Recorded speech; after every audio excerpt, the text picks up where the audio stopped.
A safe, secure way to store your important files online? Let InnoScale handle it for you. Their high-availability cloud servers are the perfect solution for clients needing one or more secure, scalable servers with built-in hardware failover protection. For details, see them online at InnoScale.net. In the news, for much of the past 20 years, critics of U.S. foreign policy have noted it is often countries with sizable oil reserves that most often find themselves the targets of U.S.-backed humanitarian interventions aimed at restoring democracy. Analysis of the nearly 2 decades-long U.S. effort aimed at regime change and democracy promotion in Venezuela has long linked such efforts to the fact that the South American country has the world's largest proven oil reserves. Mid-Press News reports that the current U.S. effort to topple the government led by Nicolas Maduro has become notable for the openness of the coup architects in admitting that putting American corporations, Chevron and Halliburton chief among them, in charge of Venezuelan oil reserves is the driving factor behind the aggressive policy. Last week, Senator Marco Rubio, a key player in the Trump administration's push for regime change, tweeted that the biggest American buyers of Venezuelan oil are Valero Energy and Chevron. Refining heavy crude from Venezuela supports great jobs in the Gulf Coast. For the sake of U.S. workers, I, Rubio, hope that they will begin working with the administration of President Guaido and cut off the illegitimate Maduro regime. In January, the United States government recognized Guaido as the legitimate president of the country. The Liberty Beat is sponsored in part by Brave Botanicals, high-quality kratom and CBD at reasonable prices with excellent customer service. Brave Botanicals is activist-owned and mission-driven, fighting for your right to consume plant-based medicine and natural remedies. Find out more at mybrevebotanicals.com. And Liberty Beat listeners can currently save 10% off your purchase by using promo code SNLS at checkout. This is the Liberty Beat for Monday, February 4th, 2019. Find us online at libertybeat.news and snls.news. Voters in Denver, Colorado are set to decide whether to decriminalize possession of small amounts of the hallucinogenic drug psilocybin, which would make it the first city in the United States to hold prosecution of people caught with magic mushrooms. The Independent reports the Colorado City will ask residents to vote on the proposal in May, which does not seek to legalize magic mushrooms, but instead makes them a low priority for law enforcement. Under the proposals, growing would also be decriminalized, although the changes would stop short of allowing the drug to be sold. The investigation into a police officer who tasered a little girl in the back is now a war on cops, according to police. That word comes in a report from the Free Thought Project. The shooting happened last year in Cincinnati when a police officer tasered an 11-year-old girl after he suspected her of stealing food. Since that time, Officer Kevin Brown was disciplined by his department but never fired. Now he is the subject of a criminal FBI investigation that his superiors are calling a politically motivated assault on cops. Cincinnati Fraternal Order of Police President Dan Hills said on Bill Cunningham's talk show on Friday, quote, "The war on police isn't only when people shoot policemen, it's when politicians, and even sometimes politicians with things on their collar within the police department, take part in allowing this kind of assault on our cops," end quote. Not only are Hill's comments incredibly offensive to the family of the victim, but it highlights the disturbing mentality being seen from police departments across the country. Support for the Liberty Beat comes from the Conscious Resistance Network, featuring videos, news reports, and articles from a spiritual anarchist perspective. Experience the Conscious Resistance at theconsciousresistance.com. How would you like to have your business featured on the Liberty Beat? Just send an email to libertybeat@snls.news for details on how to raise your business's profile in partnership with the Liberty Beat. This is the Liberty Beat, produced in partnership with SNLS News and listeners like you. The Liberty Beat is online at libertybeat.news and snls.news. I'm Mick Murrow, reporting Monday, February 4th, 2019, reminding you, spread liberty with a smile.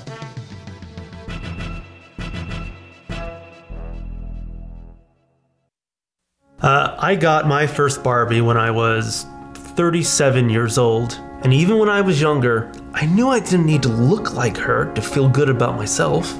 And just because Barbie has a size 0 waist and wears dark makeup, does that mean that's the only way to be beautiful?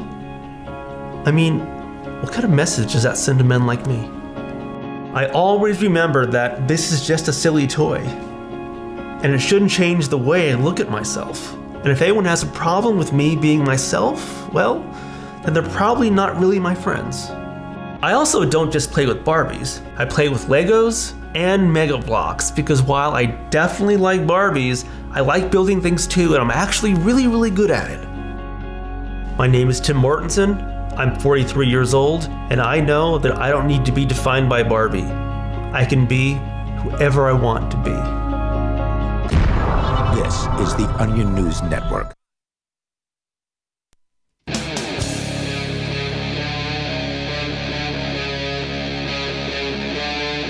Free Talk Live.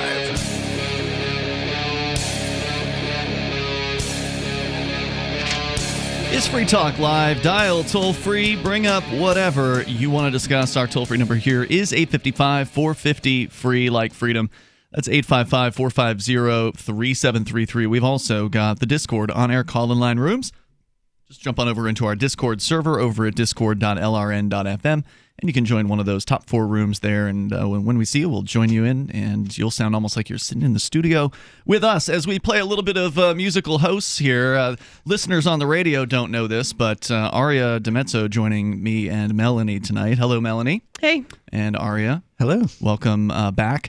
You are doing double. Both of y'all are actually doing double duty tonight, because you just got off of 3 hours on the air with Call to Freedom, which is your Aria's daily show that you do on LRN.FM. Correct. So now you're going for another 3 hours on a lot of broadcast radio stations where we can talk to a bit of a larger audience. Although, the participation level's about the same on weeknights as far as, the amount of calls you guys get on Call to Freedom and Free Talk Live. It's like some nights on the weeknights, it's Sarah, and that's it.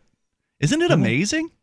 Like that we're on all those radio stations, like that I know we're actually on. It's not like some sort of BS number, because I call the radio stations personally and talk to the program directors. And, if one of them drops off or changes format, usually I'll find out about it within 3 to 6 months of that happening. And so I update the website. And I was commenting the other day, the funny thing about this show is we were the most wall-to-wall with callers when we were on one station in Sarasota, Florida, back in 2002 and 2003.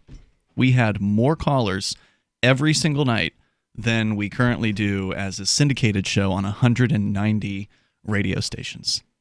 That's interesting. There's no explanation for it. I mean, I don't it kind of reminds me of Pink Floyd's The Wall, really, because the entire point behind The Wall was that as you grow larger, you become more and more disconnected from your audience.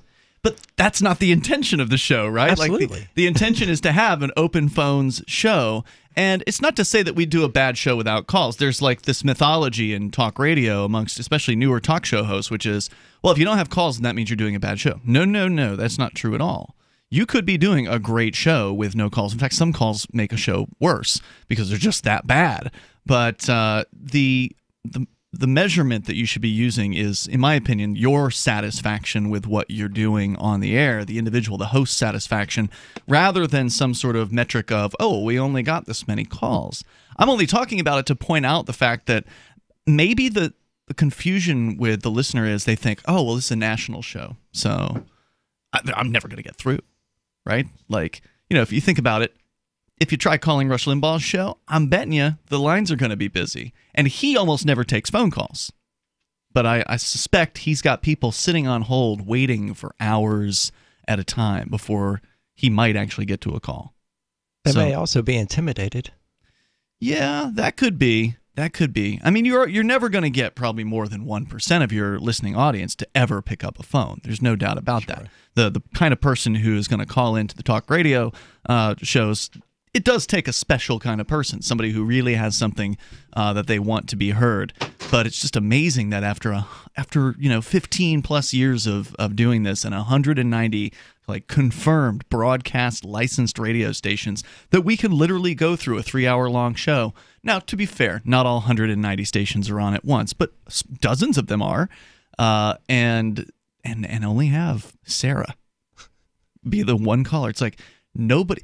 It's not that people don't listen to the radio either, because they do, right? People listen all over the place to the radio, even though we have MP3s and we have, CDs and we've got satellite and we've got all these other options. Broadcast radio still has incredible, like plus 90% penetration into Americans' lives. So it's not that the listeners aren't there. It's just that for whatever reason, only Sarah has figured out that she can get access to a national radio platform relatively easily. So with that in mind, our toll-free number here is 855-450-FREE. And, sometimes I wonder, could we go Discord only? Because for those that are new to the show here, we are on a platform, we've got a chat room, basically. It's a chat server with multiple rooms where our listeners can go to discord.lrn.fm and they can chat with each other. And frequently the hosts are in there. I'm in there basically all day long, not watching it all day, but I'm logged in. And there's these call-in lines there that just sound so much better than traditional phone calls. It's like sometimes I'm tempted, man, I would just love to do Discord only and just have all good calls. If we're going to have very few calls, just have very few good quality, listenable calls. Because sometimes calls on the radio are just god-awful. Not the content, that the person might be saying something really interesting, but you can't hear them because there's construction in the background, or the phone's too loud, so it's blowing out, it's distorting, and it just sounds absolutely awful. Yeah. So that's something that I debate with. It's but then I know that on a Saturday night when we have more of our bigger stations on, we wouldn't get as much participation because most people probably don't want to. If it's hard to get somebody to call the radio, then it's probably even harder to get them to install an app first, before they do it. So anyway, just thought I'd share. That's unfortunate. Discord is awesome. It really regardless is. of the purpose. It is a great platform. In fact, there was an interesting article, and I don't have it in show prep. I just thought it was, I don't know, I guess I felt like it probably would be better for Freer Talk Live, but it was all about how Discord is being targeted by law enforcement, and that there's apparently some hackers that have their own Discord servers. And people who do nasty things, because hackers can do some good things, white hat hackers or whatever. They also have crackers have their own Discord servers. Crackers being people who crack security systems and things like that, or steal credit card numbers or whatever. Because anybody can just go and create a Discord server. It's a centrally managed platform, but anybody who has an internet access can just go and make one up, just spin up a Discord and then call it whatever you want, set whatever rules for it that you want to, and promote it wherever you want to promote it. So they've been, the Discord company, whoever they are, is kind of tasked with this hunting job of taking out these naughty servers where people are doing illegal things. And I don't know, those people should use Telegram. So Telegram can also take down channels. Now, I don't think they're as known for doing it, but Telegram has been reported as having taken down some terrorism channels in the past. Huh. Good on them. Now, I don't know if they do. I don't know if Telegram, has any policy about, let's say, passing around pirated movies. If there was a pirate channel on Telegram, and I suspect there are many of them. But if they got reported to central whoever at Telegram, would they do something about that? Well, they would have to if they're located in they're the located US or in most Russia. Countries. In Russia. Oh, okay. At least that's my understanding. Well, it's probably also illegal in Russia, I would imagine. I don't know. I don't know. The guy who runs Telegram, as I understand it, is an anarchist. And that's what Brian Sovereign told me. So that's on hearsay. I've never actually read his opinions or anything, but I do understand that the guy who runs Telegram has also done his best to resist the government's intrusions into his platform. I don't know if you follow anything about that. I only know the one story about him refusing to give up the encryption keys or something like that. Now, was that to the Russian government? Yes. See, now that's impressive. Yeah. Because it's one thing to refuse to give up to the governments outside of the borders, right, that are demanding things of you, because then you're just well, what are you going to do about it? You're going to make a military incursion into Russia just so you can, so you can arrest me? I mean, that's not going to happen. So it's going up against your own government, the gang that is ruling that particular geographic area. If that's what he did, then that's pretty impressive. Well, that's what I've heard. So speaking of anarchists, people who are against the government, there's actually a news story that I mentioned before it became news, it was like breaking at the time a few days ago, maybe several days ago at this point, in Acapulco, which is where Mark Edge, who's one of our regular co-hosts, is right now with his family. And Anarchist, of course, is coming up in a couple of weeks, actually less than a couple of weeks, 10 days. Somebody's been shot to death. An actual anarchist has been shot to death, ostensibly by a drug gang. And we'll tell you more about that coming up here. 855-450-FREE like freedom. That's 855-450-3733. You can join us here. It is Free Talk Live. She seems happier. Her fur is so much shinier, silkier, softer. She has really mellowed a lot. Sheba is 105 lean pounds of shiny, smooth, happy dog for life. The shedding has stopped. The itching has stopped. Since 2001, we've helped more than 250,000 dogs get over their nutritional deficiency miseries. And saved our customers bazillions in vet bills. Everything we tried failed except the Dynovite. Come to Dynovite for help. DINOVITE.com. If you want the dog to be healthy, you got to feed it something healthy. The omega-3 fatty acids, flaxseed, zinc, alfalfa, the digestive enzymes that are cooked out of regular dog food. Dynovite is nutrition. Dynovite for life. Don't let your dog itch, scratch, stink, or shed like crazy. Come to Dynovite for help. 859-428-1000. 859-428-1000. DINOVITE.com.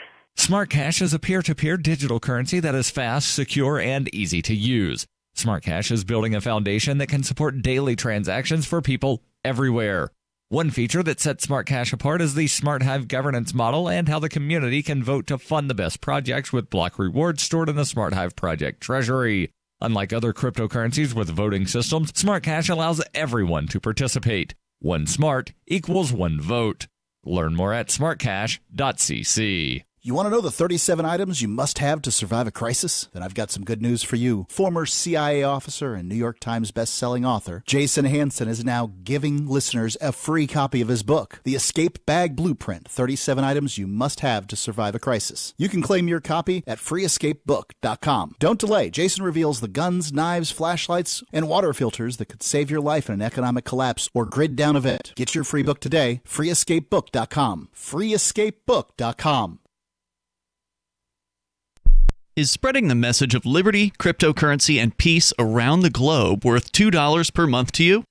As you may already know, in addition to our internet feed, LRN.FM broadcasts on free-to-air satellite across North and Central America, as well as Sub-Saharan Africa. And we've been available on satellite for free 24/7 since 2010. The LRN.FM free-to-air satellite signal is reaching some of the most oppressive regimes in the world, and there's no doubt our ideas are making an impact. You can learn more about the channel's impact by watching the 3-minute video at fund.lrn.fm. If you'd like to help free minds globally with our ideas of liberty, cryptocurrency, and peace, you can donate as little as $2 per month via fund.lrn.fm. You can help us continue and expand our satellite broadcast to multiple continents. Visit fund.lrn.fm today, and thank you for your help. Don't forget to share the link on social media. That's fund.lrn.fm. Did you know we've taken our LRN.FM telephone listen line to a new level with the LRN.FM audio on demand line? Now you can call 712-770-8447 anytime and listen to LRN.FM's live feed. And you can listen to a bunch of our original shows on demand. Long distance fees may apply. Just dial 712-770-8447 and choose from the menu. 712-770-8447. Should you be able to earn an honest living free from senseless government interference? The Institute for Justice thinks so. That's why we've spent years defending hard-working men and women from pointless government regulations. Nationwide, IJ has created opportunity by reducing government power. But there is still more work to be done. Visit our website today at ij.org. Let IJ take care of the government so you can take care of your business. Some of our live shows are streamed in HD on Twitch. Please follow and share at twitch.lrn.fm. That's twitch.lrn.fm.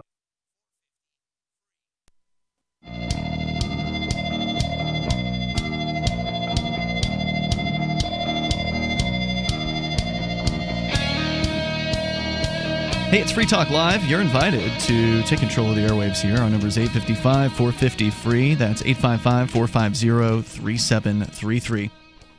And that is the toll-free number. We also have the Discord on-air call-in line rooms. Head on over to discord.lrn.fm and jump into one of those. We'll get you on the air with us. Here in the studio tonight, it's Ian. Melanie. And Aria. And we're going to tell you about somebody shot to death in Acapulco. Then we've also got a cop who's raped a kid, another cop who's raped another kid, because it's not the first time that story has existed. But, you should trust the police because they're good guys. Bitcoin.com is your premier source for everything Bitcoin related. They can help you choose a Bitcoin wallet, buy Bitcoin, and show you where you can spend your Bitcoin. Bitcoin.com also has the latest news. You can engage with the community on their Bitcoin forum and learn more at Bitcoin.com. You can also take their Bitcoin.com Academy and learn the basics about cryptocurrency. If you haven't done that yet, there's no better time than now to go ahead and do it. Bitcoin.com. Acapulco, the site of the upcoming Anarchapulco event, which will be my third that I've been to. I was there the last 2 years. Mark's been to 3 of them, and it's really a great event. I don't think either of you have been out to it, but I have not. If you've been to, I'm afraid they won't let me back in. What do you mean? The U.S. Oh, I thought you meant you were gonna not be allowed back to Anarchapulco for some reason. Really, is that a legitimate fear in your mind that you think that they're looking for you? That's probably just paranoid. No, I don't think they're looking. They know exactly where I am right now. Well, yeah. But if they were looking for me, they'd find me. But that's true. Well, in the case of the border, then you're walking right into their facility, so they don't have to put any real effort into it. Like if they know you're coming across, they can just snatch. They could just sit on the side of the road and be like, "It's Monday. I'm gonna wait." If they wanted to, because they know where you're gonna be. That's paranoia on my part, but so. I've actually been pleasantly surprised. I expected greater scrutiny than I've received from Customs and Border Patrol. That doesn't mean it can't happen tomorrow. I would bring a passport, though, if I was going to go to Mexico.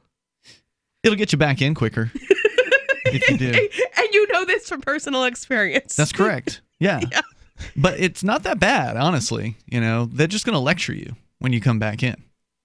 They told me about how grateful I should be that I live in the freest country in the world. Spent about a half an hour with Mr. This is the Buzzcut. best the world's got to offer. The world needs to step up its game. Yeah. Well, it's not the best the world has to offer. That's just mythology, as we know from the various different economic freedom studies that come out every single year that have the United States falling down the list. I think it was close to 20, maybe 17 or so in the, if I'm not mistaken, the Heritage Foundation's report. I don't have them in front of me. I wouldn't put it that low. it's up there. But okay, well, that's you need to sad. You need to do your own report, I guess, because these guys look at all kinds of factors, right? Like they look at a variety of economic factors, corruption, courts. Yeah, but I don't think they weigh them properly. Okay. Well, there's a couple different ones, and the United States is not in the top 10 on either of them. And one of them's made by a organization based here in the United States, the Heritage Foundation, kind of a conservative group, as I understand it. And the other one is, I think, Free the World, and I don't know, I think there's a couple different foundations that makes up that one. They also, all the ones I've read, average out all the states. So it's like, well, if I don't live in California or New York, right, it doesn't matter that California won't let me do something. So if they're comparing really California and New York to every other country, and that's not entirely fair. That's definitely true. I think that it would be wonderful if somebody would come out with a report that breaks out all of the states from the United States and ranks them separately along with these other countries. Because I think that would be really interesting to see, okay, well, if, California and New York, who are two of the most, just the absolute worst states when it comes to freedom, they're pulling down that average. Yeah, so maybe New York's 19 and New Hampshire's 3. That's the question. Right? Yeah, I think that would be really interesting. I don't know who we talk to make that. Do one of these foundations not do an internal one of the 50 states? No, there's one that there is an organization that does the 50 states, but that's separate. That's the Freedom of the 50 States. Yeah, that's ranked against just each other. Right. So although that wouldn't be fair either, because then I still have to deal with. I don't have to deal with California's laws, but I do have to deal with federal laws.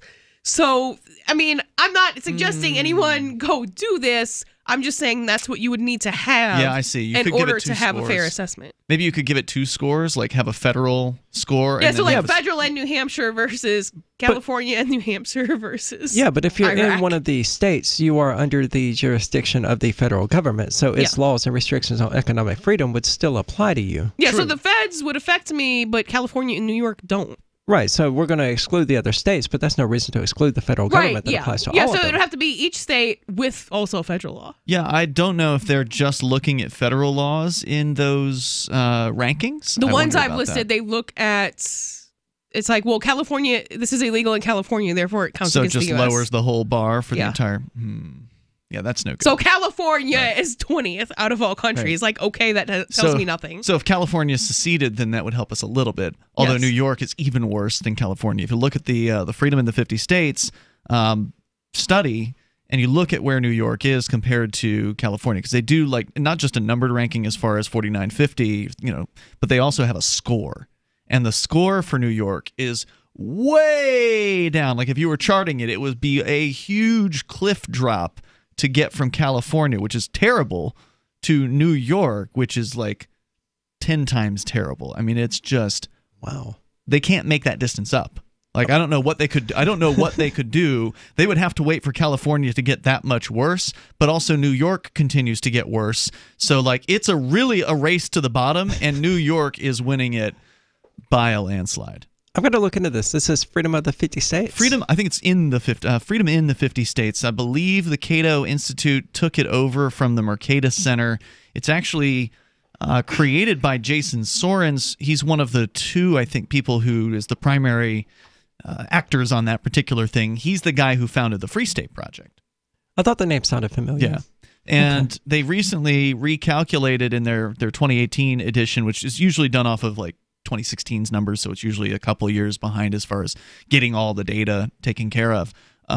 They had to recalculate, or for whatever reason, they recalculated certain factors, and Florida, surprisingly, took the number 1 spot from New Hampshire, even though it's a very, very close race, and even though, in my opinion, there's basically no comparison between New Hampshire and Florida. Now, is it because Keene is bringing down New Hampshire's average?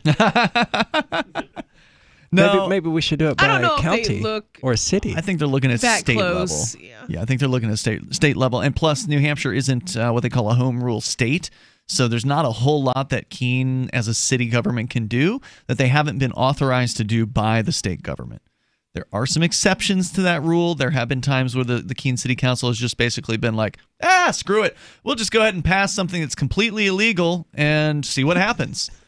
And in their case, it actually worked out for them because the state ended up passing the same law after Keene passed something like it was the synthetic drugs ordinance that banned the use and possession of synthetic cannabis and things like that here in the city of Keene. So they just went ahead and did that illegally, but for the most part, they have to kind of stay within the restrictions that are put on them by the state government. And that actually keeps local governments from growing like super crazy and super prohibitionist and like way worse than even the state governments are. So it's in my opinion, not having home rule is actually a good thing.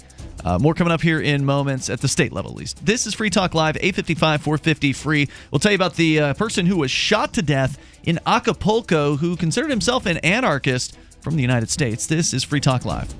Hunters, anglers, campers, and survivalists. Get back to nature. Expand your horizons with the highest quality, most versatile, unique slingshots and sling bows on the market at slingbow.com. Slingbow products are compact and models start from just $17.98. They're perfect for your bug out bag or storing in your vehicle. Give yourself and your loved ones the excitement and tradition of Slingbow, a new frontier in archery and truly modern twist on this primitive survival tool. Feel the thrill only at slingbow.com.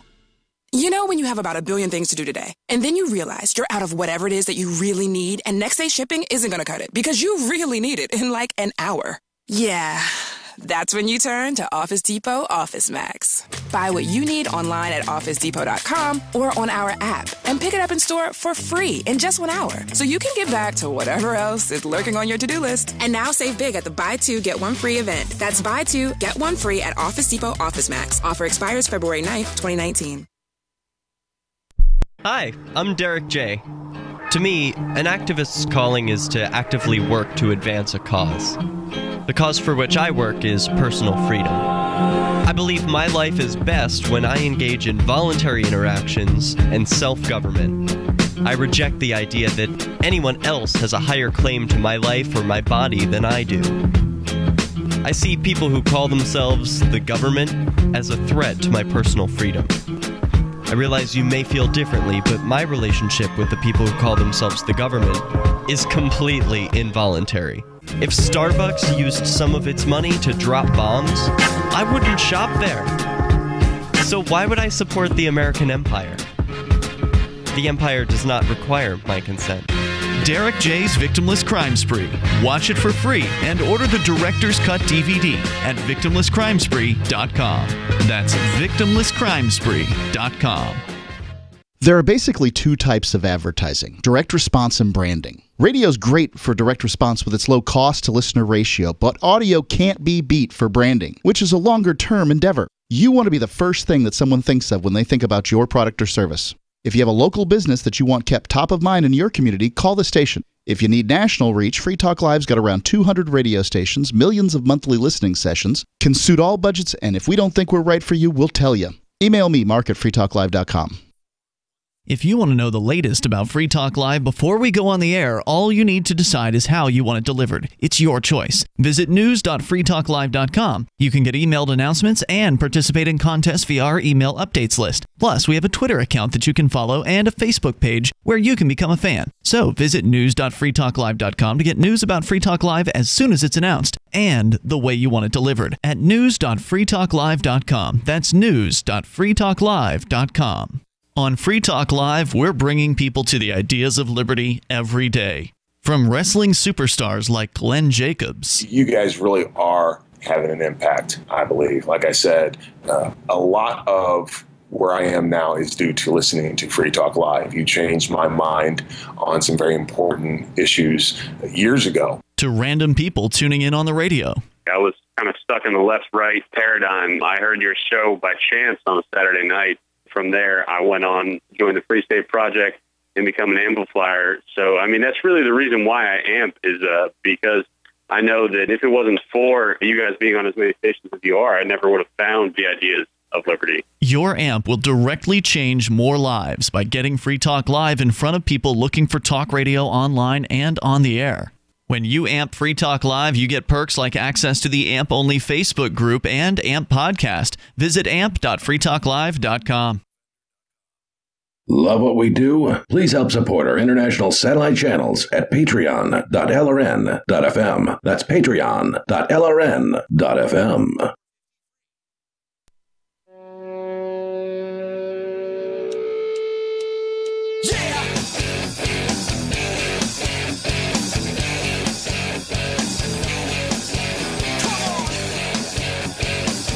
It's Free Talk Live. You can dial on in here and take control of the airwaves toll-free. Our number is 855-450-FREE like freedom. That's 855-450-3733.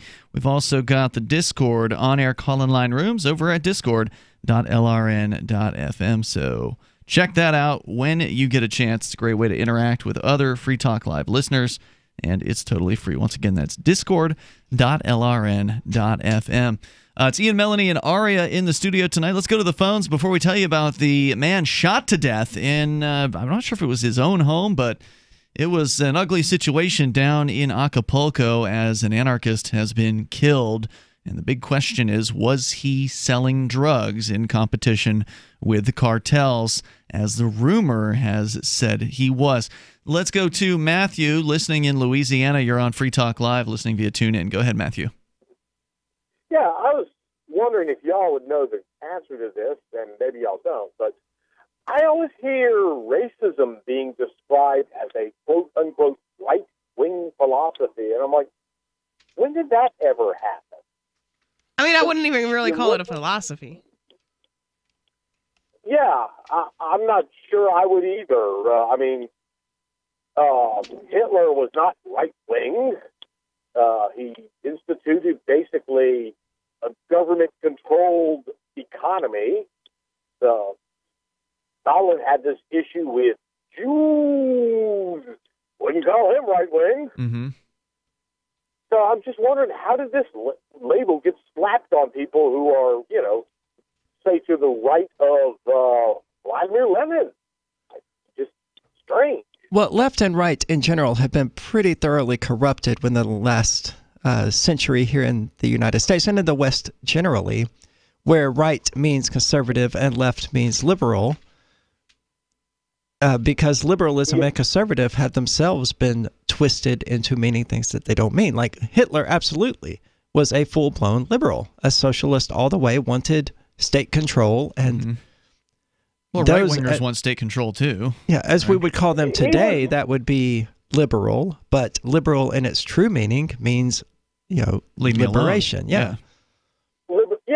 Classical liberalism is kind of the philosophy that, I've studied and I've decided there's a lot there, really, that we shouldn't just throw out because it's got, other people have abused the term liberal. I think it was the socialist candidate for president in 1936 said, there is no need for us to have a party anymore.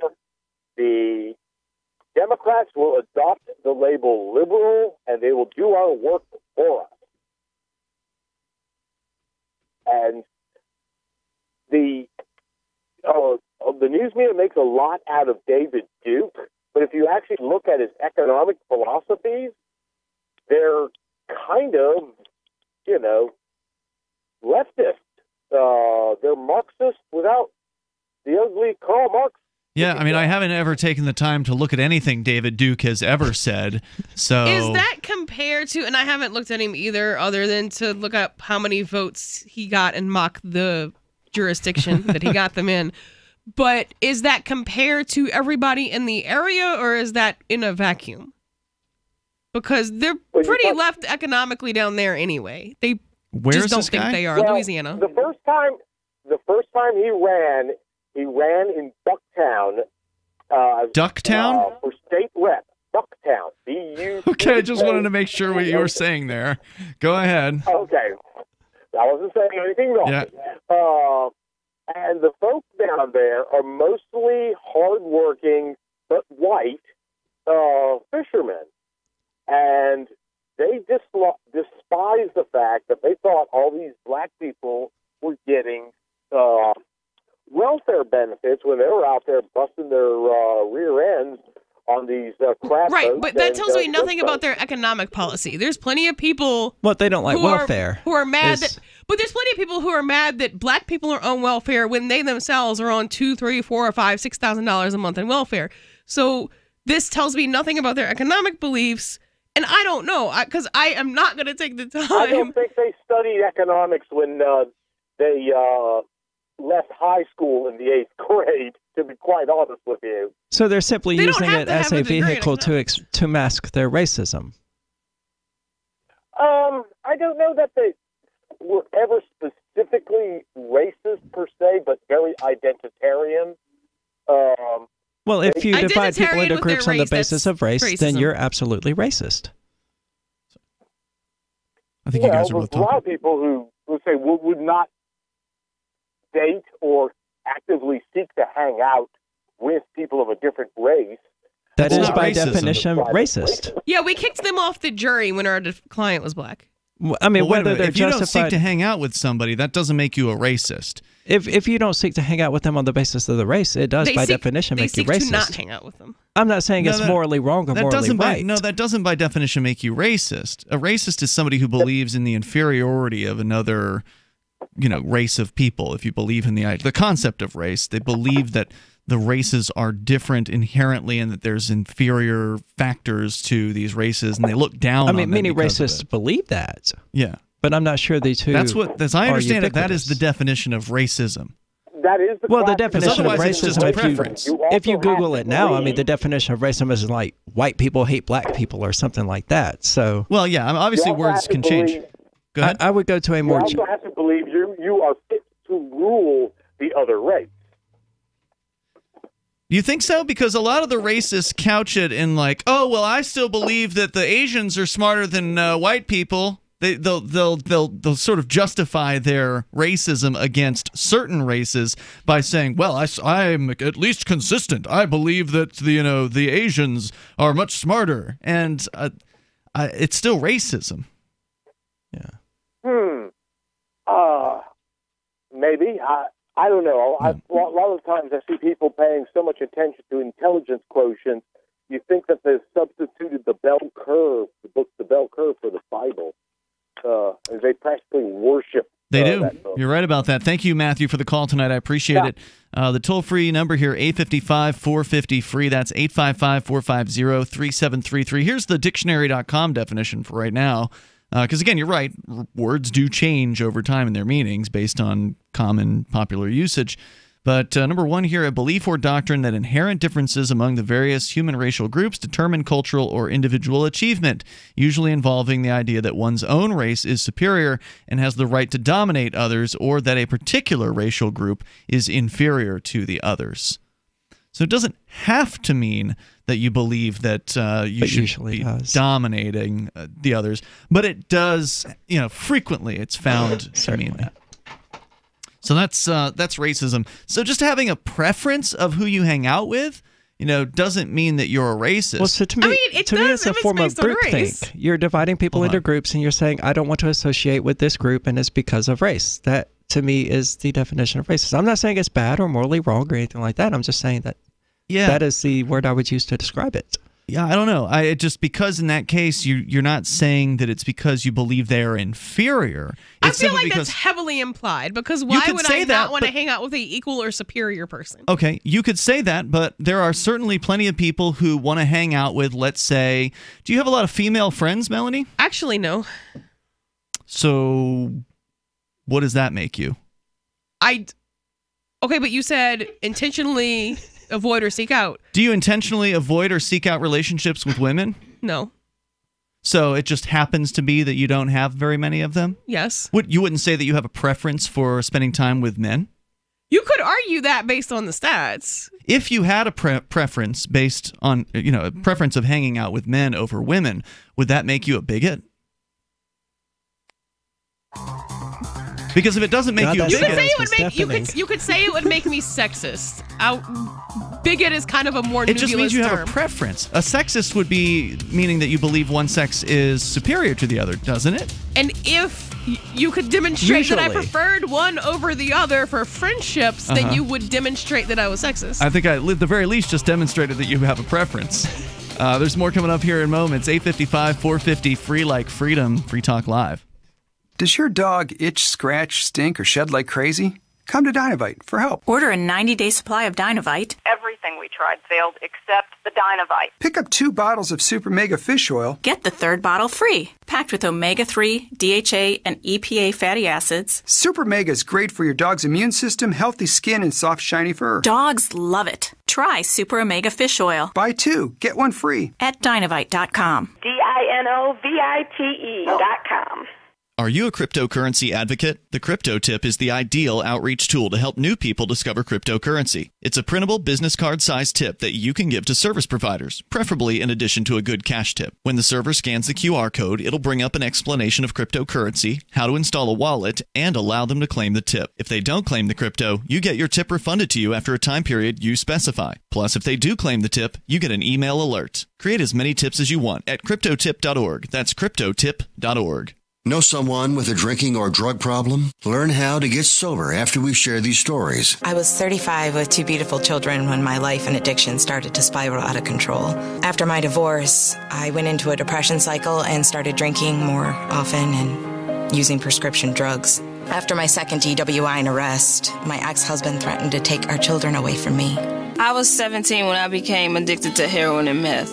I thought I could quit on my own, but I couldn't. It hit me when I was arrested. Get sober now. Your private insurance may cover costs and we'll get you here. It's simple. Just call Elite Rehab Placement right now. Please, don't wait. Your life matters to us. 800-213-9264. 800-213-9264. 800-213-9264. Call right now before it's too late. 800-213-9264. The Free State Project has reached its goal of 20,000 liberty lovers who've pledged to move to New Hampshire and get active to achieve liberty in our lifetime. Perhaps you're trying to figure out what part of New Hampshire should be your destination. If so, consider Keene. You'll find more than 150 reasons to move to Keene at move.freekeene.com. Keene is famous for its historic, publicity-generating activism, as well as being the liberty media capital of the world. It's home to freekeene.com, New Hampshire's destination for liberty activism, news, and opinion. For years, we've been compiling over 150 reasons to move to Keene at move.freekeene.com, where you'll learn about some of what's happening here and what makes Keene a great place to live. If you love liberty, you'll probably enjoy anywhere you end up in the Shire. But do your due diligence first. Please visit move.freekeene.com for the full list of over 150 reasons to move to Keene. That's move.freekeene.com. Some of you asked, and now we've delivered. LRN.FM's live Keene, New Hampshire studio shows are now streamed in HD on Twitch. Visit our channel at twitch.lrn.fm and give it a follow. If you have Amazon Prime, you get one free subscription on Twitch. If you use it on our channel, Twitch will give LRN.FM a monthly piece of your Prime subscription cost. So please watch, follow, share, and subscribe to twitch.lrn.fm. That's twitch.lrn.fm.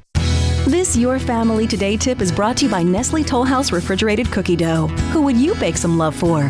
Find fun and easy baking ideas at tollhouse.com. Kids love doing arts and crafts projects, especially when you join in. Try channeling all that artistic energy into the kitchen and bake up some creative treats together. Think of your art supplies as the frosting, sprinkles, and decorating gels, and use cookies or cupcakes as your canvas. For more tips like these, visit us at parenthood.com/yourfamilytoday. Now you can follow LRN.FM on the decentralized Mastodon social media platform at toot.lrn.fm, toot.lrn.fm.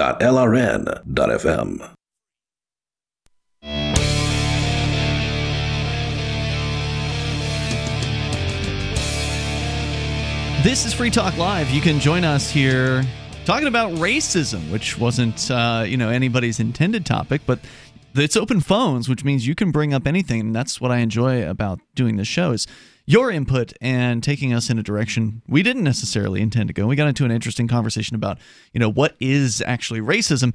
Is having a preference that may or may not even be something that you intentionally move towards, is that racist? And I'm saying it's not. Now, in most cases, people who specifically want to be separated probably are racist, meaning they probably want to be separated from other races because they believe the other races are inferior. That's likely their motivating factor for wanting to be a separatist in that case.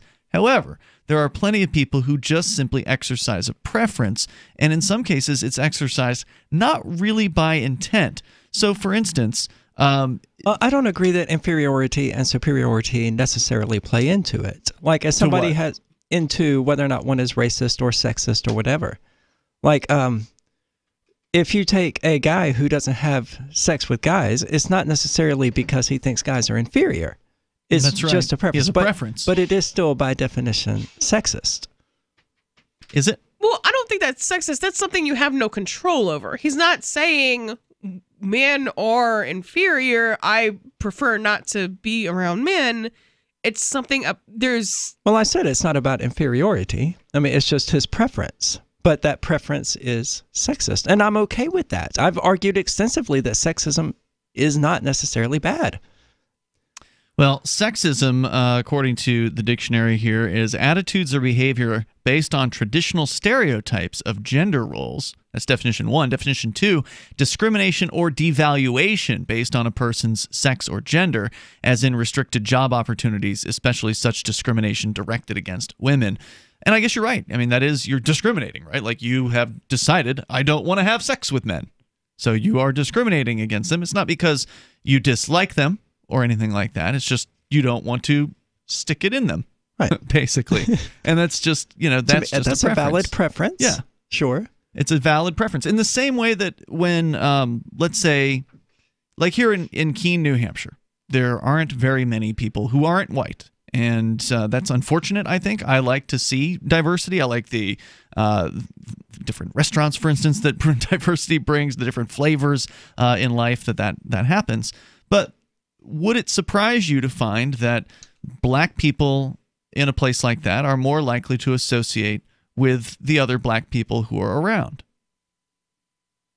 No. Not because I'm from Mississippi, right, though. So. Not because they are racist, but simply because of some sort of innate, natural But isn't attraction. collectivism on the basis of racism? No. That sort of tribalism, isn't that? No, not unless you're talking about something that happens. Again, I think racism has to do with the belief that one race is superior to another. Okay, because I don't think that's inherently part of it. Well, it's usually part of it. You can pull up whatever definition that you want to here, but if it's not based on hatred, then what is racism? Okay, if it's not based on the belief, well, we've already agreed hatred. that one can discriminate against men without it being based on hatred. Mm-hmm. So why can't we just substitute the word race for the word men and make because exactly the same racism has a definition, and it has to do with the belief that your race determines certain things about you, and usually people believe that makes them either superior or inferior based on their race. Usually, but not necessarily. Well, in that case, then you would have to acknowledge that the former part is a true statement, right? Because if racism is simply, if we leave out the discrimination, if we leave out the belief of superiority and all that, if racism is simply looking at differences between races, then is that what you're saying, that you believe that the definition of racism is just examining? My definition would be that it's collectivism on the basis of race. Well, that is collectivism, right? Looking at people and saying, well, you must be this way because of your race. It's not true necessarily. Well, right? that's collectivizing a person. And I don't know if, well, I certainly wouldn't. But that's the point of do racism. Any of it, so But hold on, that's the point of racism, right? Is to look at somebody and prejudge them. And that's what's wrong with racism, is to look at somebody and prejudge them based on, oh, well, the statistics say people in your race are less intelligent. And people like Chris Cantwell can pull up statistics all day long to back up their arguments. And the reason why I don't fight with people like Chris Cantwell on those things is because I don't have other statistics, and I don't want to do the research to try to battle with statistics when it's just this never-ending statistics war. And of course, everybody can find statistics that back up whatever, viewpoint it is they have. But since my viewpoint is based on the individual, I say throw all the statistics out. I'm with you on that. Right, because the statistics don't matter. So, right, they're neat case studies and aggregates and statistics. Yeah. But that's all they are. Well, and promulgating those statistics would make you a racist. Now, whether or not you think that you're inferior or not is another question. Promulgating statistics would make you a racist? If we're going with the definition that Aria is saying, she's saying that it doesn't have to do necessarily with the belief that another race is inferior, right? I don't want to put words in your mouth, but that's what you're saying, right? So stating fact. No, are we disputing? And I haven't looked into it because I do not care. This topic is called race realism, and the alt-right and the Cantwell types, which is a cover. A lot. Yeah. That's a cover for people who don't want to explain why they are talking about that, right? Right. So the reason why people talk about race realism is to promulgate racism without calling it that, without necessarily, it's just a code word. That's all that is. Absolutely. So, we're so deep into this conversation, I'm not really sure what we're trying to say at this point, Melanie. Racism is bad. It is bad because it ignores the individual. Absolutely. Okay, so even if the statistics are true and that from certain countries or certain colors of skin happen to have an average lower IQ or whatever, I don't care because I just want to know about you. And I don't want to, it's not fair to just, judge somebody based on, this is why when Chris Cantwell was in this studio doing Freer Talk Live, I'll cede whatever claims he wants to make to the supposed facts about the races. Go ahead, throw out all your so-called race realism, and I will reject every single bit of it because I just want to know about the individual. It's about as rational as assuming that everyone you come across has an IQ of 100 because the average IQ is 100. That would not be a very useful way to go through life. Right. So if there are different statistics, then I don't read them because I don't find them relevant. I'm not sure it's not a useful way to go through life, though. I mean, it's kind of key to evolution and humanity's survival as a whole to just assume that the bear is going to be dangerous. Right, but if you have other information, if you're like, well, I'm going to assume that Ian has an IQ of 100 because I know that the average human has an IQ of 100, I have evidence to the contrary, so that would be really asinine. Mm-hmm. That would be a denial of reality. Right. So the average, I'm not going to ever be dealing with masses and masses of people. I'm only ever going to be dealing with individuals in small groups. So it doesn't really matter what those stats are. Well, but to Cantwell, and this is part of what we got into on Freer Talk Live, from his viewpoint, he wants to separate people, right? So he wants to separate into his little white society or whatever it is that he wants. And it doesn't matter to him that black people can have the same exact viewpoint as far as conservatism, because now Cantwell is a conservative. So I asked him, well, what about the black conservatives? Why wouldn't you want them, helping in your fight against the Red Scare or the Red Menace or whatever it is? He's against the communists. So why wouldn't you want to take people on who are willing to help you? And he basically said he's just willing to chuck them all out because it's a lot easier to just discriminate on the basis of race rather than having to actually consider the individual, rather than having to, even though in your life all you do is meet individuals. And if you were faced with that task, that would be accurate, but the reality of the situation is that none of us, including Chris, are ever going to be rearranging populations in a country. Well, maybe Chris could get really Bitcoin wealthy and he could start his own Chris Land, and then he could have big fences and he could, screen applicants. And in that case, he would want to throw out the applications of anybody who wasn't of the same color as him simply through laziness. He admitted on the air on that show. It's certainly lazy. And he admitted that. Yeah. Because I cornered him on it, because that's really all it is. It's like, oh, well, even though you agree with this person, minus the race thing, you agree with their opinions, but you chuck them out because they have the same skin color as people who you don't agree with, who might be in the majority in that particular racial group. So you're just willing to just chuck everybody out. And he's basically said, yeah. So it's just pure laziness. So, so again, back to what your definition of racism is here, you're saying, Aria, it doesn't have to necessarily do with someone believing that another race is inferior. But how many people believe in this race realism stuff, which is just a cover, who don't believe in the inferiority of those other races? How many of them are there? Well, even if it's only one person, that's enough of a distinction for the different words to be different words. More coming up. It's Free Talk Live. Heart-related health problems affect millions of people each year. Maybe you're one of the many who suffer from issues related to angina pain, high blood pressure, congestive heart failure, unbalanced cholesterol, irregular heartbeat, or clogged arteries. There is a solution that doesn't involve expensive prescription drugs that only mask the problem and leave you with horrible side effects. If you are ready to live your life free of sickness, pain, and fear, live your life with increased vitality, energy, and youthfulness, and experience your body healing itself, then you're ready for Heart and Body Extract from Healthy Hearts Club. Here is what one satisfied customer had to say about Heart and Body Extract regarding his angina pain. I haven't had an angina pain since I've been on it. The Heart Body Extract is just so great. I thank God that I was led to this product that's doing so much for me, and that can do so much for other people. Call to order your 2-month supply of Heart and Body Extract today. Call 1-866-295-5305 or go to hbextract.com. What do you shop for that you could otherwise buy at Amazon? Pretty much everything, right? Amazon has competitive pricing and they deliver, and that's a big plus. If you could plan ahead in your shopping, would you be interested in saving up to 33%? There's a catch. You have to do your shopping in Bitcoin, but imagine those savings. It's like a huge raise. All you have to do is go to saveitpurse.com. We've saved thousands, and you can too. Plan ahead and save. Saveitpurse.com.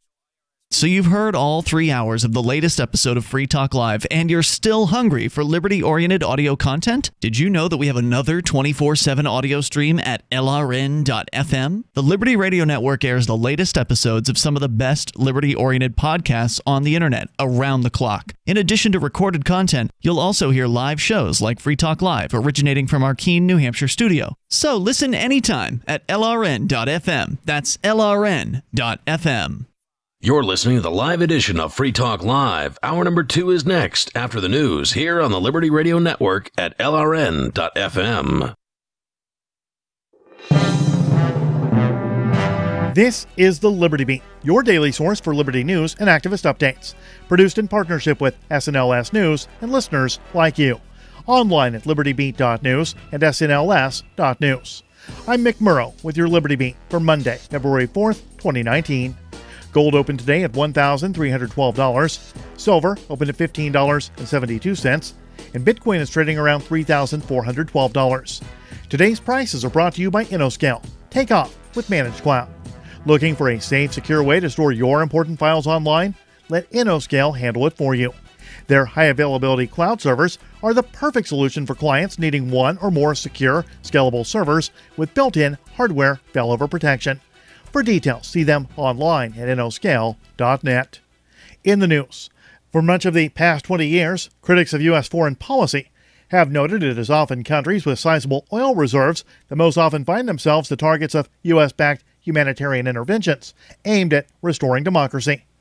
Analysis of the nearly 2 decades-long U.S. effort aimed at regime change and democracy promotion in Venezuela has long linked such efforts to the fact that the South American country has the world's largest proven oil reserves. Mid-Press News reports that the current U.S. effort to topple the government, led by Nicolas Maduro, has become notable for the openness of the coup architects in admitting that putting American corporations, Chevron and Halliburton chief among them, in charge of Venezuelan oil reserves is the driving factor behind the aggressive policy.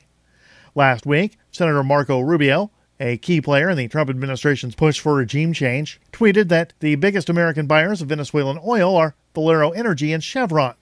Refining heavy crude from Venezuela supports great jobs in the Gulf Coast. For the sake of U.S. workers, I, Rubio, hope that they will begin working with the administration of President Guaido and cut off the illegitimate Maduro regime. In January, the United States government recognized Guaido as the legitimate president of the country. The Liberty Beat is sponsored in part by Brave Botanicals, high-quality kratom and CBD at reasonable prices with excellent customer service. Brave Botanicals is activist-owned and mission-driven, fighting for your right to consume plant-based medicine and natural remedies. Find out more at mybraybotanicals.com. And Liberty Beat listeners can currently save 10% off your purchase by using promo code SNLS at checkout. This is the Liberty Beat for Monday, February 4th, 2019. Find us online at libertybeat.news and snls.news. Voters in Denver, Colorado are set to decide whether to decriminalize possession of small amounts of the hallucinogenic drug psilocybin, which would make it the first city in the United States to hold prosecution of people caught with magic mushrooms. The Independent reports the Colorado City will ask residents to vote on the proposal in May, which does not seek to legalize magic mushrooms, but instead makes them a low priority for law enforcement. Under the proposals, growing would also be decriminalized, although the changes would stop short of allowing the drug to be sold. The investigation into a police officer who tasered a little girl in the back is now a war on cops, according to police. That word comes in a report from the Free Thought Project. The shooting happened last year in Cincinnati when a police officer tasered an 11-year-old girl after he suspected her of stealing food. Since that time, Officer Kevin Brown was disciplined by his department but never fired. Now he is the subject of a criminal FBI investigation that his superiors are calling a politically motivated assault on cops. Cincinnati Fraternal Order of Police President Dan Hills said on Bill Cunningham's talk show on Friday, quote, "The war on police isn't only when people shoot policemen, it's when politicians, and even sometimes politicians with things on their collar within the police department, take part in allowing this kind of assault on our cops," end quote.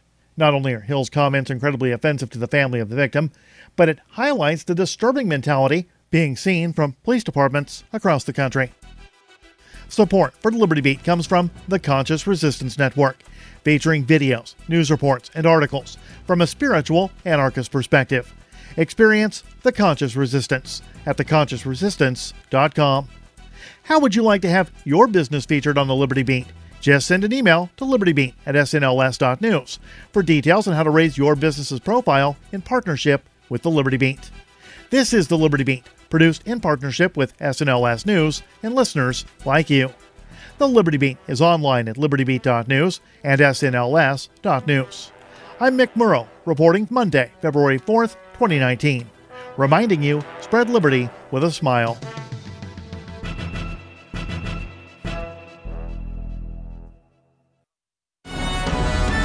Joe Cress Beckler From claim jumpers to politicians to coyotes, the straight shooter that shook up the presidential race is taking them all on and licking them good. Hello, Joe. Who and what's behind these potato monkey shines? Well, these scientists are trying to mass-produce potatoes that are more resistant to disease, but they're doing so in potentially dangerous ways that alter their DNA. Tater disease, what brung us Irish. Right. You give a tater man's constitution, you can bet he's coming to play old Joe to call. Yes, well, nature's revenge could come in the form of disease now you listen or to allergens. me, taters.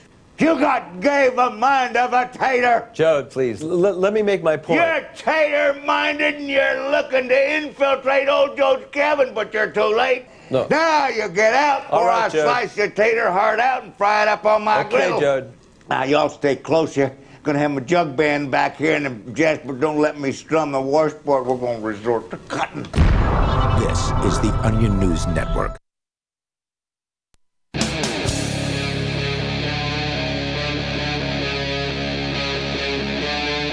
Free Talk Live. It is Free Talk Live. You bring up whatever you want. We're launching into the second hour of the program. Still to come, the story out of Acapulco where a self-described anarchist has been shot to death, ostensibly because he was involved in the drug trade down there. Now, that's may or may not be the truth. That's the rumor that has been present. Joining you in the studio tonight, by the way, it's Ian. Melanie. And Aria. We ended up getting onto the topic of racism in the last hour due to a caller. It's somehow brought up. Oh, yeah. The question originally was, well, why is this always being painted on the right? Was, I think, essentially what the caller was. Because the left is really good at diversion and they both do it. Well, both both do diversion, but both sides are also in a lot of ways racist. The left is good at diversion. Well, the left characterizes manifest destiny. I mean, that's all it is today. Mm-hmm. I mean, if you ask these white liberals in California about, voter ID laws and things like that, they will straight up tell you, black people can't find the DMV. Oh, my. Yeah, it's horrific. The rich white liberals that I know, or rich white leftists, I should say, that I know, are oftentimes more racist than the people who wear swastikas. Right. Whether they're rich or not, people on the left also have racist, beliefs. Some of them, not all of them, but some of them do. I don't know what the percentage. Not all. Yeah, I don't know what the percentage of people on the left or the right are that are racist. I mean, I imagine there's the percentage that will be vocal about it, and then there's the percentage that believes it but won't be vocal about it. And I don't know what that, what those numbers add up to. I hope they're not very large, because I would like to see racism go away. It's at some point in life, it would be nice to have that be a vestige of the past. I would say only individualists are not racist. And that's true. We're maybe 0.01% of the population. Wow. All right. Well, that's way lower than, I mean, individualists are a low number, but I would hope that you're wrong that others who aren't individualists are also not necessarily racist. I don't know if they necessarily are, because people aren't always judging by the color of someone's skin. They probably are judging maybe because of the religion that they are or the plot of land from which they hail, but I'm hoping that most of them aren't all about, the color of somebody's skin. Let's go to Sam in New York. And Sam, you're on Free Talk Live. Go ahead with your thoughts. All right. Hi. So basically, I understand where Aria's at about the whole racism thing not being about inferiority. I agree with that also. Well, you're ignoring the definition of it, as Aria is also. K-Dust in the chat room says you're wrong on this, Aria. The definition you literally read a few minutes ago said I was right. Well, here's another one for you. Here's a second, before we go on with this, here's scrolling down the page, because dictionary.com has multiple sources in some cases. Well, the first one you gave said I was right. That's why I added it usually involves So here's the other one. This is the British, wait, no, that's sexism. Hang on a second here. British dictionary definition for racism: the belief that races have distinctive cultural characteristics determined by hereditary factors, and that this endows some races with an intrinsic superiority over others. And that, to me, makes more sense, because the people that could possibly fit this initial definition that you were talking about, where they believe that there are distinctive cultural characteristics determined by hereditary factors, and not at the same time hold that makes them inferior or superior. I've never met that person. So anyway, go ahead, Sam. Are you saying you're one of those people? Yeah, I mean, because when I was brought up that racism is about prejudice, just like ageism and sexism. It's all based on prejudice.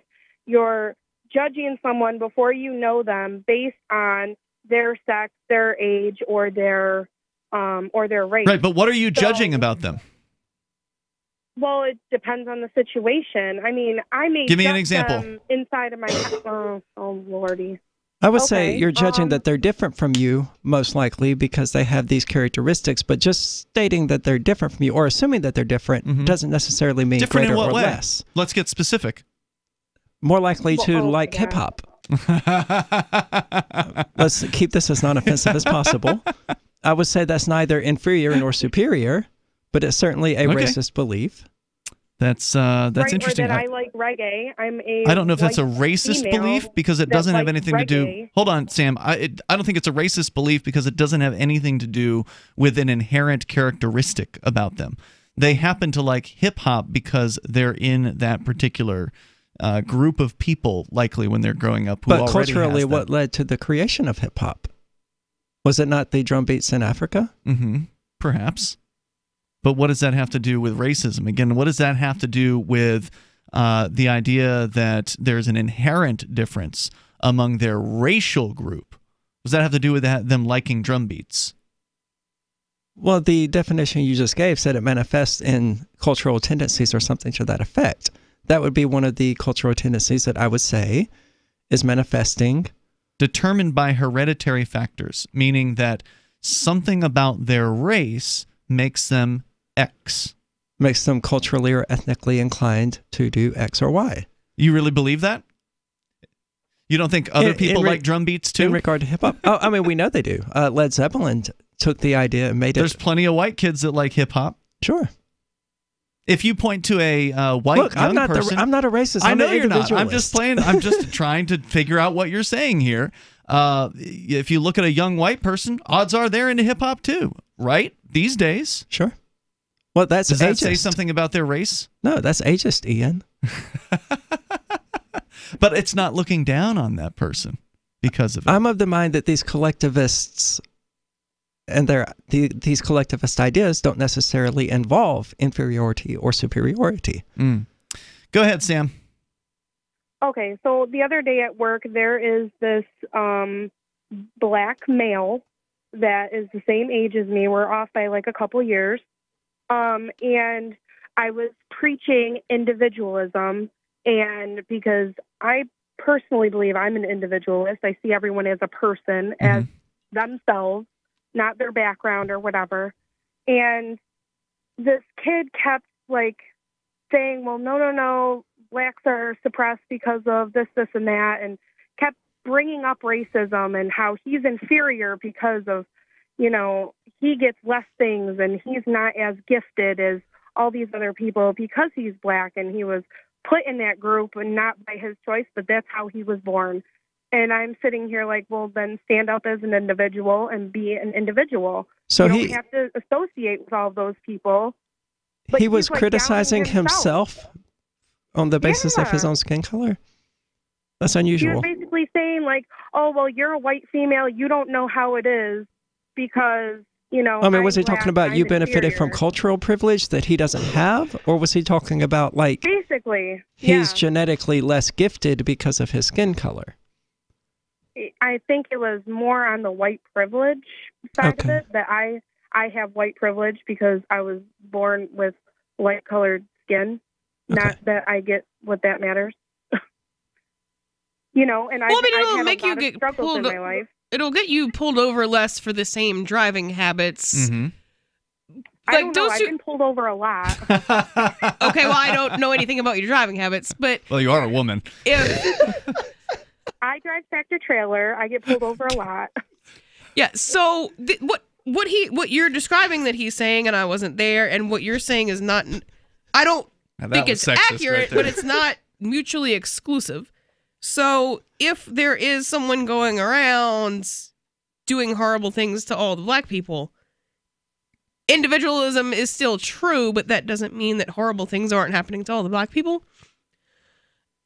The things that happen, I think, are kind of lied about which things. Like you're still going to have the same opportunities to go get jobs and go to school and all that Well, it stuff. depends on where. I mean, there are definitely some places where you're not going to have the same opportunities to get in the jobs. U.S. Well, individualism In the is US. certainly the goal, but we can't deny the fact that there are collectivists out there. Many of them do so on the basis of race, and many of them are in positions of power, and they use their biases to inflict harm on these groups that they have collectivized. And some of them aren't even necessarily doing it, collectively or like consciously. They're doing it based on prejudices that may have been inculcated at a very young age that don't necessarily have to do with any active thought of racism or active belief in the inferiority of another race.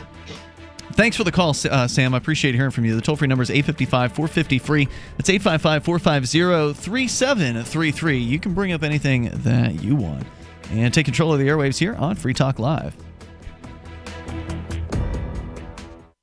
You want to know the 37 items you must have to survive a crisis? Then I've got some good news for you. Former CIA officer and New York Times best-selling author Jason Hansen is now giving listeners a free copy of his book, The Escape Bag Blueprint, 37 Items You Must Have to Survive a Crisis. You can claim your copy at freeescapebook.com. Don't delay. Jason reveals the guns, knives, flashlights, and water filters that could save your life in an economic collapse or grid-down event. Get your free book today, freeescapebook.com. freeescapebook.com. Bitcoin.com is delighted to announce their latest partnership with the gift card specialists at eGifter. With many of the world's leading brands on their roster, it is now easier than ever to get the gift cards of your favorite brands with Bitcoin Cash. To get started, just follow these simple steps. Visit giftcards.bitcoin.com, pick the gift card you want, follow the instructions on your screen, and make your payment using your Bitcoin Cash wallet. Sit tight and your gift card will be delivered to you as soon as it's ready. That's giftcards.bitcoin.com. There are basically two types of advertising, direct response and branding. Radio's great for direct response with its low cost to listener ratio, but audio can't be beat for branding, which is a longer term endeavor. You want to be the first thing that someone thinks of when they think about your product or service. If you have a local business that you want kept top of mind in your community, call the station. If you need national reach, Free Talk Live's got around 200 radio stations, millions of monthly listening sessions, can suit all budgets, and if we don't think we're right for you, we'll tell you. Email me, mark@freetalklive.com. Smart Cash is a peer-to-peer digital currency that is fast, secure, and easy to use. Smart Cash also features smart rewards, a price stabilization mechanism, and a way to encourage long-term holding. Long-term holders are key to the project's success. You can earn smart rewards on any address for which you hold the private keys, which holds at least 1,000 smart for 1 month and does not make any outgoing transactions during that time. Smart rewards are distributed every 47,500 blocks to all eligible addresses. Learn more at smartcash.cc. This is Michael Dean from the Freedom Fiends. I've run websites since 1996 and have used over a dozen web hosts in that time. AgristHosting.com is the only one that hasn't broken my heart. Agrist Hosting's uptime and service is stellar, and their DDoS mitigation is the best I've seen. That's important because if you tell the truth in this world, you'll ruffle feathers. And some people will try dirty tricks to silence your voice. No matter what the haters hit us with, Agrist Hosting keeps our websites online. If you have a mission-critical commercial presence or a world-changing activism site, you cannot tolerate any skullduggery. So go with AgristHosting.com. Have a WordPress or blog site, but you're not satisfied with performance or uptime? Or just want raw hosting? Want to pay with Bitcoin? Agrist Hosting specializes in high-performance hosting with personalized service. Go to AgristHosting.com and click on the button that says Get Hosted. That's AgristHosting.com. LRN.FM is proud to announce our official listening apps for Android and iOS devices. Now you can easily tune into our streams anywhere, anytime on your smartphone or tablet. Just visit apps.lrn.fm or search for LRN.FM in the Android or Apple app stores.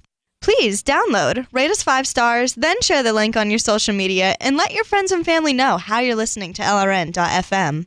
Download it now, free at apps.lrn.fm. Looking for a great real estate investment? Consider New Hampshire, which is ground zero for the Liberty Movement. Your first call should be to Mark Worden from Porcupine Real Estate. He's more than just a real estate agent. He's your New Hampshire concierge. Where are the best places to live? Do you want farm, city, the burbs, or forest? Do you want a duplex or multifamily building so that renters pay your mortgage? There are homes in all price ranges in New Hampshire, and Mark can help with financing too. Invest in Liberty and property. Mark Worden can help. PorcupineRealestate.com.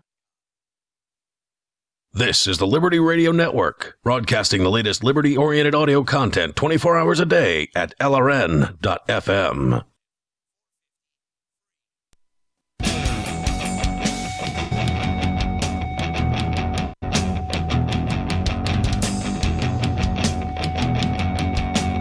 Free Talk Live. Dial in toll free. Bring up anything you want. Our number here, 855-450-FREE like freedom. That's 855-450-3733. Free Talk Live is brought to you by Smart Cash. It is a peer-to-peer digital currency. It's one of the newer ones out there, and it is on sale right now. When I say that, I mean the price has gone down. It was as high as like 2-something cents recently. It's now down to just over 1 cent as of a couple of days ago for one Smart Cash. Now, if you have one Smart Cash, you have a vote. If you want to cast your votes in their voting system that they have, which helps them kind of govern the currency and decide what they're going to spend essentially their marketing budget on. You can participate in the Smart Hive Project Treasury simply by having a Smart Cash. And again, since it's 1 cent for one, you can easily have thousands of them. You can get 1,000 Smart Cash for just over $10 right now. Smartcash.cc is where you can go to learn more. And in fact, if you have 1,000 Smart and you put it into a Smart Wallet, which of course they have mobile versions and desktop versions of their wallet software at smartcash.cc, you put it in there for at least a month's time and don't spend out of the wallet, meaning don't touch the savings. You can add to it, you just can't spend from it. Then you will receive Smart Rewards basically once a month. Go to smartcash.cc. That's smartcash.cc, and you can learn more about yet another great cryptocurrency that allows you to be more, I would say, involved than some of the others out there. Smartcash.cc. Let's go to Sarah. She's in New Mexico. Sarah, you are on Free Talk Live. Now, you're not a racist, are you, Sarah? Oh, no, I'm not. No, I treat everybody the same. Everybody the same, meaning you would treat somebody the same if they attacked you, physically. You would treat them the same in the future. No, not by their color. Okay. No, the color of their skin. I treat everybody the same. Gotcha. It's an inner person.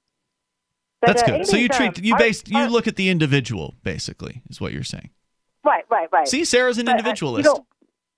I'm ashamed. My Isn't that great? is going to cut out. I want to get to my point here. You know what? We're going to raise the cigarette tax for $1.50 per pack here. We're going to. You're raising it an extra $1.50 or to $1.50 per pack? No, extra. Okay. Whatever it's on right now, we're going to tack on another $50. Now, is this just in Albuquerque or is this the state of New Mexico? The whole state of New Mexico. Okay. I think that this is done at the Santa Fe, the Roundhouse. And it's just going to fly right through because the anti-tobacco is a Democrat bill. Usually, we're against the big tobacco companies, and we're How do you feel about the big tobacco companies? What do you think? How do you feel about the big tobacco companies? I mean, where do you side on the issue? I am tortured. You know what? They are giant big companies. They have made money by killing people. And they need to pay out, and they're going to have no people buying their junk. And also, I am tortured by the smokers at the bus stop. The less people could buy them, it's going to be like $8 a pack. There's going to be less people torturing me at the bus stop. See, so Sarah believes that if the taxes go up, fewer people will smoke. What do you think? I think that's probably true. Mm-hmm. I think the demand for addictive substances is pretty inelastic. If you tax something, you get less of it. I mean, certainly. But there are solutions that don't cost an arm and a leg. And the cigarette prices in the Southwest are already really high. According to a news story at Las Cruces Sun News, the current tax on a pack of cigarettes in New Mexico is $1.66. So they are talking about nearly doubling. So not quite a 100% increase, but darn close to 100% increase in taxes. And our own Mark Edge, who is a regular co-host here, well, not during the winter, but normally a regular co-host. He will be on within the next few days, as long as everything goes well in Acapulco. He's one of the people who actually the taxation going up led him to quit smoking. So does that mean we should have more taxes? Well, the thing about it is that, Democrats, we're into free health care, and then when they get sick, we have to pay out. We have to pay for their oxygen. So we're just collecting the damage deposit up front right now. I mean, then quit having free health care. Yeah, what if you didn't have to pay for their health care? Well, the thing is, Democrats were into giving free health care, right? Okay, so you are a Democrat. She's a communist. Self-proclaimed. We're going to have to pay out for them anyways. But you don't have to. You're choosing to. I mean, that's your preferred ideology. You want to pay out for them, right? Do you not want to pay for everyone's health care?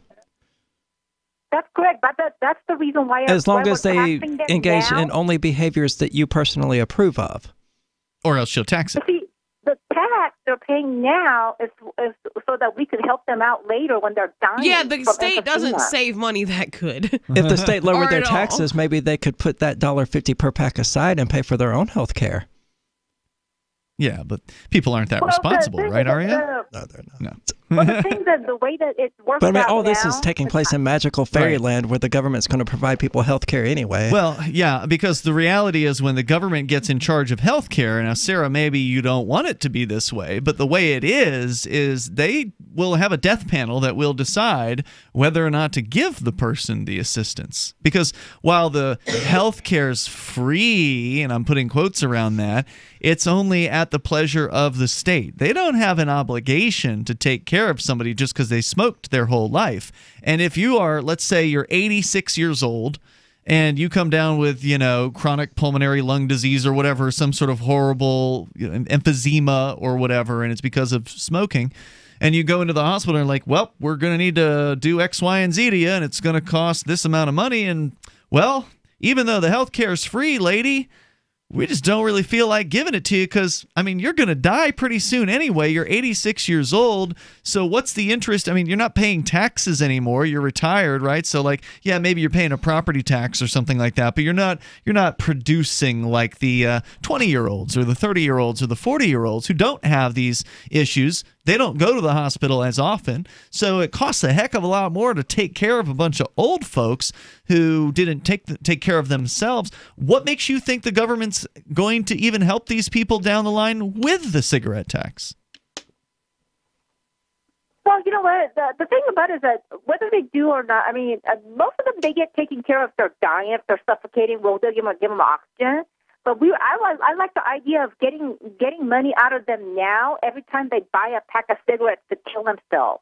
That's the part I like. You like the idea of it. Whether or not it actually makes a difference is another question. Okay, right? but they're going to collect those $1.50s. They're going to waste it now, and then 30 years from now, when they're dying from lung cancer, they're not going to have those $1.50s because they're already wasted it. Right. Well, I mean, that's not that Democratic logic, but that's my logic. I like getting money out of them now. You're not getting the money, just so you know. What you're talking about is not a matter of any kind of logic. I mean, it's not. We saw this play out with Social Security, with the government like, hey, we're going to take a part of your money and we're going to put it back and we're going to help you retire on it. And they're like, oh, crap, we spent all of your money. Sarah, why not go all the way and just advocate the total ban of cigarettes? That's what they're talking about in Hawaii. Well, you know what? I would prefer that. I would prefer that. But you know how it is. Thank you for the call tonight. Toll-free number here is 855-450-FREE. The reality, of course, is prohibition doesn't work, and in many cases creates the opposite of the intended consequences. But we may see Hawaii nonetheless go for it and give it a shot. It's Free Talk Live. Most of you know that heart disease is the #1 silent killer in the U.S. What if I told you for just $54.95 a month you could fight against heart disease naturally? At Heart and Body Extract, we've been helping thousands of people get back to a healthier heart. Don't just take my word for it. Check out all of the success stories at hbextract.com, or to order, call 866-295-5305. That's 866-295-5305. hbextract.com. Don't risk it when you can take charge of it. Maybe not today, maybe not tomorrow, but soon you'll need a plan and place to survive. Forget bunkers. You're not a live underground gopher. You need survivalist camps, the ultimate fully functional, off-the-grid mobile survival bug-out house that's well-equipped and custom-built to outlast any other RV or trailer. Bold statement? You bet. See them now at survivalistcamps.com. That's survivalistcamps.com. Trust your family's survival to survivalistcamps.com.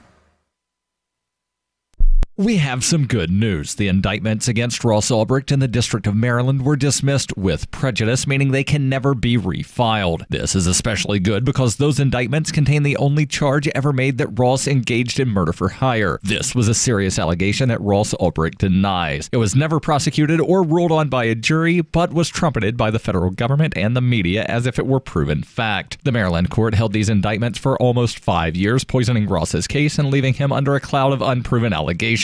As explained in Ross's appeal to the Supreme Court, the fact that the judge used these allegations to give Ross a draconian sentence of double life without parole violated his Sixth Amendment right to a jury trial. Judges are required to issue sentences based on convictions decided by a jury, not unproven allegations never even charged at trial. Although this is a positive development, the dropped indictment will not set Ross free. Now, a presidential pardon is Ross's only hope of freedom. Sign the petition at freeross.org. freeross.org. Are you tired of governments murdering people around the world? Stop using their money.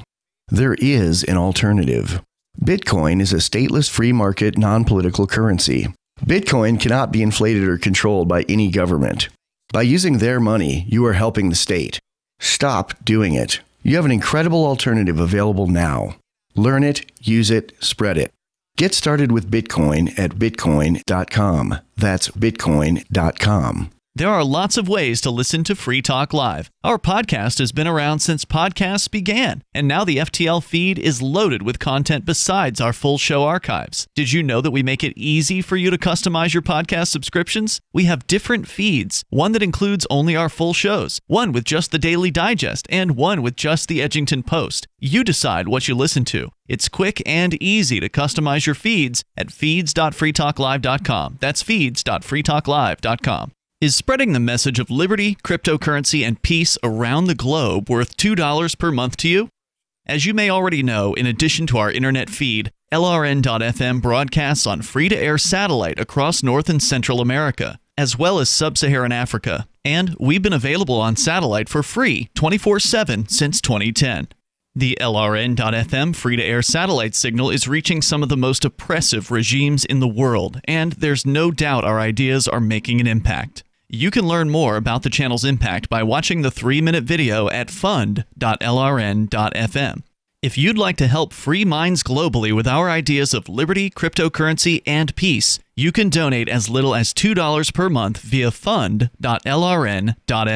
You can help us continue and expand our satellite broadcast to multiple continents. Visit fund.lrn.fm today, and thank you for your help. Don't forget to share the link on social media. That's fund.lrn.fm. You can sign up to receive the latest about the Liberty Radio Network via our email updates at updates.lrn.fm. That's updates.lrn.fm.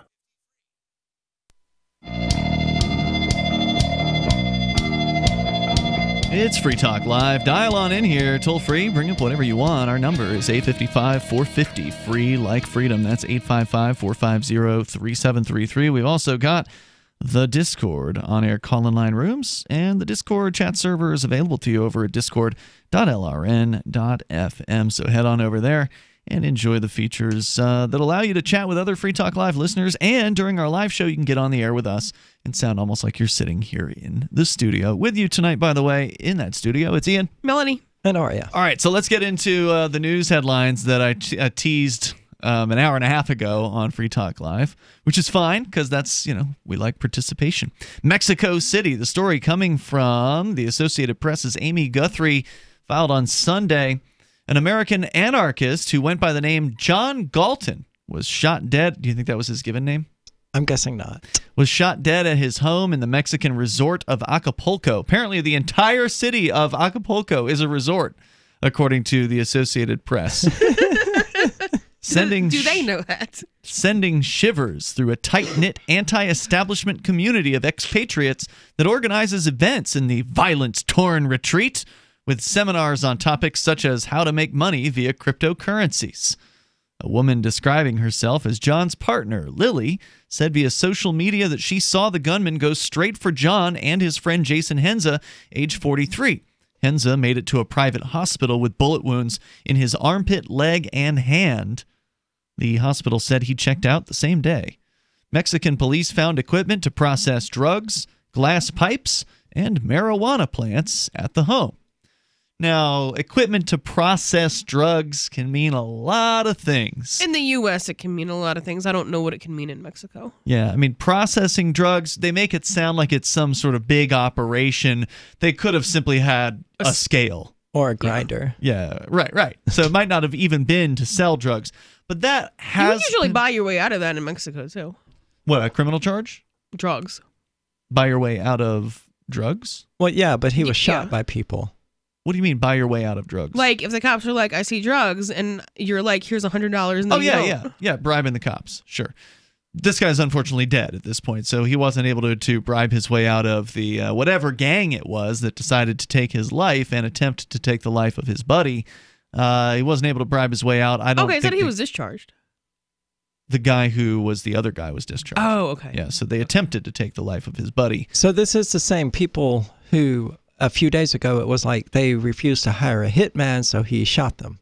That's part of... Is this the same group of people? So I don't know what... Nobody knows what the actual story is here, right? But yes, it's the same... Only one anarchist has been killed in Acapulco thus far that we know of, as far as in a shooting or whatever. Same event, though. The shooting, you mean? Yeah. Yes. And as far as events are concerned, these are the organizers, apparently, of Anarchapulco, which is a forked event from Anarchapulco that started, I think, last year was the first time they did Anarchapulco. It comes after Anarchapulco, which is the event that I will be broadcasting from along with Mark, coming up here in about 10 days from now. So Anarchapulco came off of that, and the idea was they thought Anarchapulco was getting too kind of, I don't know, corporate or whatever, but to get back into the city of Acapulco rather than be cloistered off at a resort, basically. Because if you go to Anarchapulco, then if you stay at the resort, you don't actually get to Acapulco. You come into the airport, you take a cab into the resort, and you stay in the resort. If you want to stay out of Acapulco, if you think Acapulco is like super dangerous or whatever. But if you actually want to get out into the city, you got to leave the resort property. So I like going out into the city because that's the real Acapulco, right? Like that's where you go and you get cheap tacos at a taqueria or, go shopping or whatever. And there's like cliff divers and there's all kinds of, neat stuff to go around and do. But saying that they found equipment to process drugs, we don't know what that really means. I mean, marijuana plants, again, they could have had 3 plants in the closet growing. It doesn't necessarily mean that they had an entire operation. They could have had a spoon. For drugs, you mean? Yeah. Yeah. I've had people in the U.S., charged with drug paraphernalia for like really silly things. He had 1 Ziploc bag and a spoon. Right. It had ice cream on it, but it was for meth. Or if you have 2 bags of marijuana, all of a sudden you're a dealer charge in the United States. Yeah. So, again, we don't know exactly if it's true that these people were dealing, but that's the rumor. All right. So that's what I've heard from Mark, as the rumor. He hasn't said for sure. In fact, he says that maybe they weren't actually dealing. But if that were the case, then what's the deal with this person who shot them? What's that all about? Is it just a crazy person? Because it's one or the other, right? You either have a lunatic who, for whatever reason, decided to shoot an anarchist or a couple of anarchists. And I've heard the rumors about this person that they claimed they were an anarchist, but maybe they weren't or whatever. Who knows? I don't know anything about this person. Or was it an actual gangland shooting against a competitor? Because they were allegedly selling cocaine and marijuana. Yeah, I mean, so I would want to stay away from... There's no evidence that they shot him because he was an anarchist. So I don't want to say every time something bad happens to an anarchist, it was a targeted thing. That's ridiculous. Well, it was a targeted thing. Yeah, but bad thing... This was not a random shooting. They didn't just randomly bust into somebody's house and blow away a couple people. It seems more likely to me that it was drug-related. Seems like it, doesn't it? Then it was because he was an anarchist. Now, whether or not this alleged crazy person, whoever is the suspected killer or the person who ordered the hit or whatever, what their deal is, I don't know. And again, everything I'm hearing is hearsay. And that's true of the person writing this article here, by the way, which gets into a little bit of opinion about anarchists. So we'll continue. Lily and Henza both posted videos to Facebook immediately after the shooting. Lily screamed, "I really need help. Somebody please come." In his post, a bearded Henza said in a blood-smattered T-shirt, "We were attacked. I've been shot 3 times. I'm not doing so good. Now, this is interesting, right? The idea of you've just been shot. So you go to Facebook. And you post on Facebook. Now, look, if they're true anarchists, right, then they wouldn't go to the police, I suppose. No, that is not how that works. It might be in Mexico. I don't know enough about Mexico, but... Well, are the police really going to help you in this circumstance? Especially if you're a drug dealer. So that would be reasons why it would be a bad idea to go to the police. Mm-hmm. You're not prohibited from using state services because you're an anarchist. No, I understand that. But the purest anarchists would proudly not go to the police even while, bleeding out. I'll just sit here and bleed to death. So somebody who is more worried about their anarcho street cred than whether or not they bleed out on the side of the road would have some Right. ridiculous thing about not calling 911. Well, this guy, John Galton, he died a pure anarchist. If the state monopolizes a service, you're not now prohibited from using all services that the state monopolizes. Well, plus force. Well, what about Cell 411? I don't know if they use it down 411 there. does not have paramedics. Well, no, but it has a report of something's wrong with me, like I'm sick or I'm hurting or whatever. There is okay, a so what I'm paramedic going to do? Call. I'm going to call the ambulance and be like, my friend on Cell 411 said he needed an ambulance. He didn't want to call it himself. Well, no, it could be that your friend would get there faster and then get you to the hospital sooner. Okay, but if you need immediate help, then you need paramedics in a hospital. Like maybe I can bring you to the hospital. It depends on if you're stable. Right. Well, I mean, they were stable enough to do a Facebook video. Maybe they shouldn't have been doing a Facebook video. Well, look, here's the thing. Like, it doesn't say whether or not they called the police. Okay, just to be clear on that. But it was a shooting, so somebody heard it, and there's a good chance somebody's calling the cops. Maybe not. Maybe it's the kind of neighborhood, because I did hear they lived in a bad neighborhood as well. So made a few mistakes here, right? Move into a bad part of town, allegedly dealing drugs. And allegedly dealing with a lunatic who ended. Maybe they didn't know he was crazy, because sometimes you don't find those things out until later. But there's some possible mistakes here. At the very least, they may not have had to call the police because somebody could have just called it in due to hey, my neighbors just had gunshots fired next door. That probably wasn't an accident, given that it happened more than once, right? Or maybe somebody who saw the Facebook Live video called the cops and knew where he was. Well, that's a possibility too. So, like, if you go to Facebook, you're basically in public. Even if you share it with your friends or whatever, they sometimes can share it with their friends, or maybe you don't know what your sharing settings are in the moment while you are, bleeding out, and you're not really checking those details. So you may end up giving the police more evidence to convict you in that case if you blab about it on Facebook. But anyway, more coming up about the shooting in Acapulco in moments. Bitcoin.com is delighted to announce their latest partnership with the gift card specialists at eGifter. With many of the world's leading brands on their roster, it is now easier than ever to get the gift cards of your favorite brands with Bitcoin Cash. To get started, just follow these simple steps. Visit giftcards.bitcoin.com, pick the gift card you want, follow the instructions on your screen, and make your payment using your Bitcoin Cash wallet. Sit tight and your gift card will be delivered to you as soon as it's ready. That's giftcards.bitcoin.com.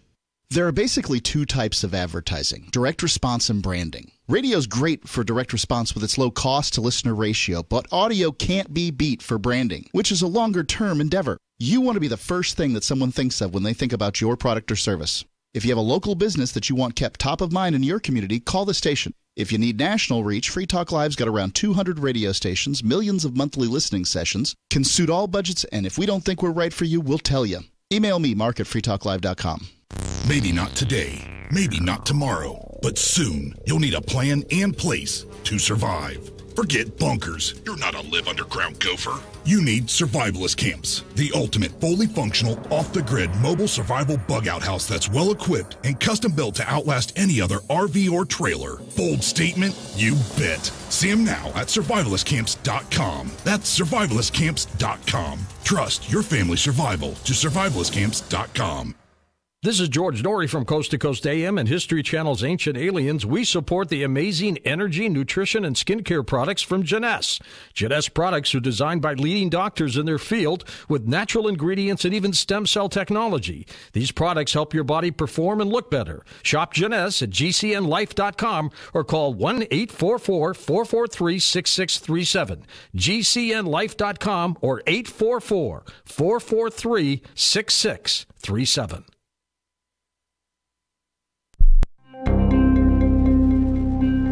Japan grants suffrage to female robots, and a hypochondriac maple tree is always convinced it has Asian longhorn beetles. The following two statements are true. The previous statement is false, and this is the Onion Week in Review. This week, Americans nationwide were stunned to hear horrific allegations on Wall Street revealing that numerous junior bankers have been forced to survive on a mere $6,800 per week. The findings, which implicate numerous high-profile financial institutions such as Bank of America, Morgan Stanley, and Citibank, suggest that hundreds of first-year bankers are constantly deprived of basic necessities, including penthouse apartments overlooking Central Park and regular company-financed vacations to the French Riviera. Many of these bankers are 23 or 24 years old and don't even have access to an expense account of over $50,000 a year. Not only that, but some of them are making as little as 20 times minimum wage. I mean, this is truly disgraceful. This is the Onion News Network. LRN.FM now has a Discord. Discord is a free text and voice chat platform, and we now have our own server with a bunch of channels at discord.lrn.fm. You can join other listeners as they chat about various things during our live shows, or anytime, day or night. Discord software is available cross-platform, so you can have it on whatever device you want and take your chats anywhere. Join our Discord at discord.lrn.fm. That's discord.lrn.fm. I love My Magic Mud. I drink a lot of coffee. I had stains on my teeth. Then I found My Magic Mud, and I was told it would remove stains. So I paid attention when I brushed the first time. My Magic Mud is black tooth powder, and the difference it made in my teeth in one application was noticeable. With 4, my teeth were as white as you normal folks out there. Please go to mymagicmud.com and buy a jar. There's 150 applications for $25. You can use Bitcoin, mymagicmud.com. What's up next? Visit the Liberty Radio Network program guide to find out at shows.lrn.fm. That's shows.lrn.fm.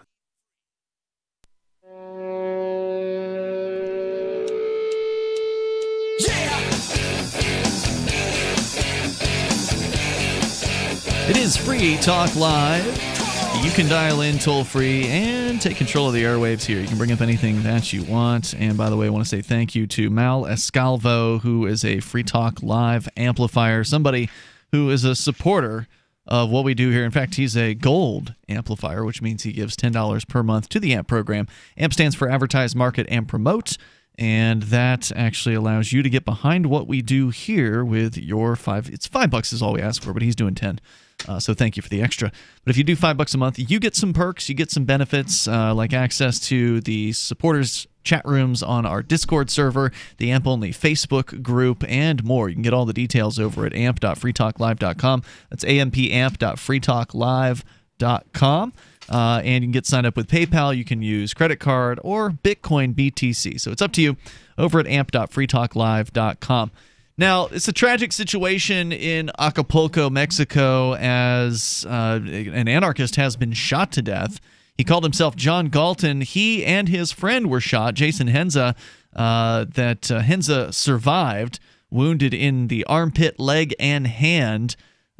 He survived after a visit to the hospital. John Galton, however, shot to death, apparently at his home, by the way, in the city of Acapulco.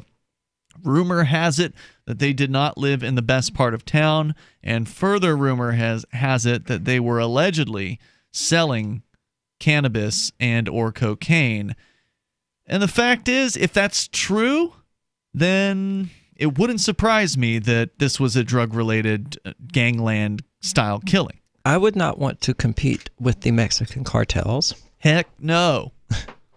These guys are serious business. Yeah, they're the we will cut your fingers off and send them to your family types. Right. Well, he didn't even get that chance. Yeah. You know, prior to the shooting, John and Lily. Well, there's also another theory that it was just a crazy person, just a lunatic. They could have just been being robbed, too, and happened to have drugs.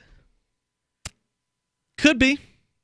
But it sounds like it was a targeted, at least according to the way the posts were made, it sounds like it was targeted. It sounds like they went there for the purposes of killing that person and maybe attempting to kill his friend as well. Because apparently they didn't kill the woman. So, I don't know. Well, maybe we will learn more as this goes on. But prior to the shooting, now this is where they kind of get into their commentaries. This is supposed to be a news piece by the Associated Press about an anarchist killed in Acapulco, which of course means they have to talk about anarchism, and having the mainstream media talk about anarchism is always interesting. So, prior to the shooting, John and Lily hosted weekly meetups with quotes around it. Meat spelled M-E-A-T at a local restaurant where self-professed carnivores dine only on meat. They were also busy. Don't they do that out in Manchester, in New Hampshire? No, they have meetups. I have never heard of a carnivore meetup with only meat. They have that. What do you eat if your only dining option is meat? Well, it's just a bunch of meat. It's just at this event. I mean, they probably eat other things at other times, but they go to a restaurant where they just have a bunch of meat served to them, basically. Just meat. Yeah. That's gross. Well, whatever floats your boat. Not even any potatoes or carrots or anything with it? So in Manchester, and it's maybe they don't do it anymore, Melanie, but there was a time when Mark and I went out. We met up with who's now a state representative, Jason Osborne, and they had this thing called Meat Lunch, where they would go to a Brazilian barbecue place or something like that, and they had a bunch of meat.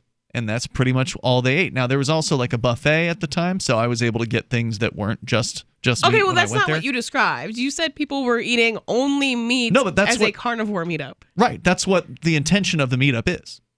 That's why they call it, in this case, meat, spelled M-E-A-T. Okay, so everybody else was not eating any sides at all. I didn't take real close look at what everybody else was eating, but that's the intention of this particular gathering. That's silly. Whatever, man. Some people are really into bacon and really into ham and whatever other stuff. I think the only people who eat meat to the exclusion of all other foods are doing it to prove some kind of silly point. Well, doing it once a week. I mean, I don't think it's all the time. Maybe it is. I don't know. I don't live that lifestyle, so I have no idea. If it's a lifestyle, it's not once a week. Well, that's what I'm saying. I don't know if it is or it isn't. I know they had at the very least an occasional meetup in Manchester for this purpose of just, we love meat, so let's get together and have lunch and eat all meat. That's what they do.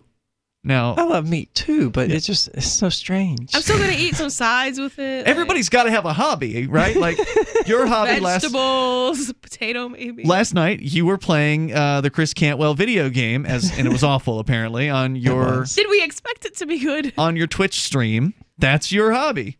A lot of people aren't going to understand, why you would want to do something like that, but I don't understand why I want to. Right, and I don't know how many of them understand why they want to go to a meetup, but they did. They also were busy recruiting speakers for an anarchist conference set to take place in Acapulco in later February. The dreadlocked couple, both in their 20s, posted a video to Facebook 2 months ago calling for attendees at the conference. John, who's now deceased, said from the patio of his house, where they pay $400 a month, high above the bay of Acapulco, quote, "We want freedom of ideas," unquote. And that's all they quote. From waves lapped gently far below and roosters crowed as he spoke. Lily did not respond to request for comment via social media on Saturday. Rumor has it she's on the run. Henza declined to comment. That's the guy who was shot but survived. A U.S. Department of State official said the Bureau of Consular Affairs was aware of an investigation into the death of a U.S. citizen in Acapulco, but that it couldn't provide additional information due to privacy considerations. So John Galton could be a pseudonym, a nod to John Galt, says the AP, the fictional character who defies convention in Ayn Rand's individualistic tome Atlas Shrugged. Could be a pseudonym. It might not be his real name. I wouldn't say a pseudonym because a lot of us will just adopt a new name and use that name and sometimes legally change it.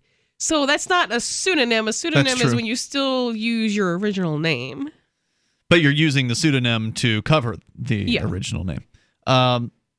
It's possible he was named that, though. I mean, he's in his 20s, right? So he could be the son of a libertarian who, was into Ayn Rand. Yeah, that's true. Bob won't let me name our kid Rothbard.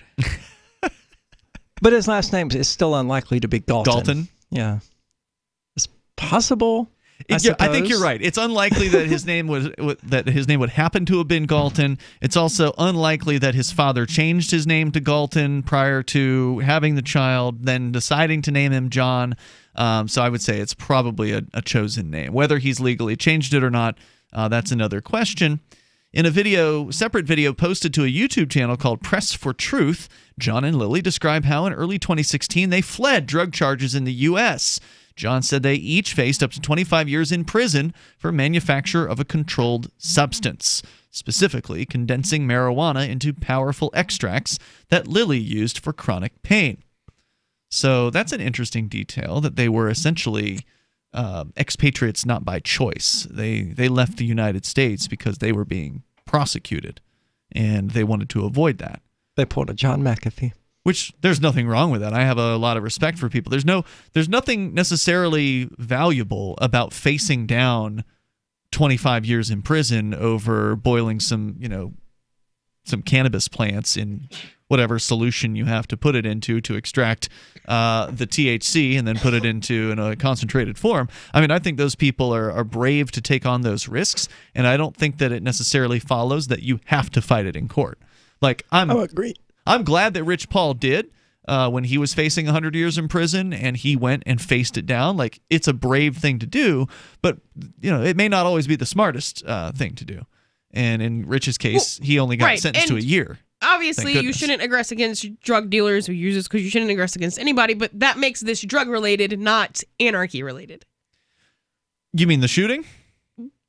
All of it? Well, maybe. Like, we're still not sure. There is just the chance that they fell in with some lunatic, and then who knows what dealings they had with this nut job, whether he be a so-called self-professed anarchist or just some expat who also happens to be floating around their community. Because one thing's for sure, when it comes to migratory movements of libertarians, we know a lot about it because we all migrated here to New Hampshire as part of a libertarian, anarchist, voluntarist migration, whatever word you want to put on it. More people have moved to New Hampshire over time because they want to be around freedom-minded people. Well, the fact is, every now and then some lunatics come to town, and they will do things that are dangerous and stupid, and they may themselves be undercover agents. They might be trying to set people up with, putting forth ideas of violence into people's heads and seeing if anybody bites on it, as informants for the federal government or actual undercover feds. So there's been all kinds of people that have shown up here who masquerade as an anarchist, but may in point of fact actually be here to try to put handcuffs on a group of anarchists, to try to encourage them to do things that might get them some criminal charges. So who knows who it is that they were dealing with down there and what their intentions were and how crazy they were. But there's more coming up here about this. Gold is a better way. Gold is a better way. Gold is a betterway.com. Imagine doing business with a company that seeks to add massive value before asking for your business. Hi, my name's Adam Barata. I'm the co-owner of Advantage Gold and the author of the now national best-selling book, Gold is a Better Way. This book may not be for you, but if you're like most people, you'll be blown away when you learn why gold is set to soar to over $10,000. And as a bonus for hitting the bestsellers list, I've been gifted 250 copies from my publisher. If you have an IRA or 401k with over $100,000, I want to send you a copy of the national best-selling book. You can buy it on Amazon or go to Barnes & Noble or be among the first 250 people to reply. Just text the word bestseller to 49776. That's bestseller to 49776 to claim your free national best-selling book now. That's the word bestseller to 49776. We promise to add massive value before ever asking for your business. Just text the word bestseller to 49776. So you've signed the Shire Society Declaration and are planning your move to New Hampshire to be around more liberty-oriented people. Next, sign up for the Shire Society Forum at forum.shiresociety.com. There are a bunch of people there who are already in the Shire, and they want to meet you. If you're already in the Shire physically, you should also come by the forums. Remember, not everyone uses Facebook. New people are signing up for the Shire Society Forum every month, so drop in and say hello at forum.shiresociety.com.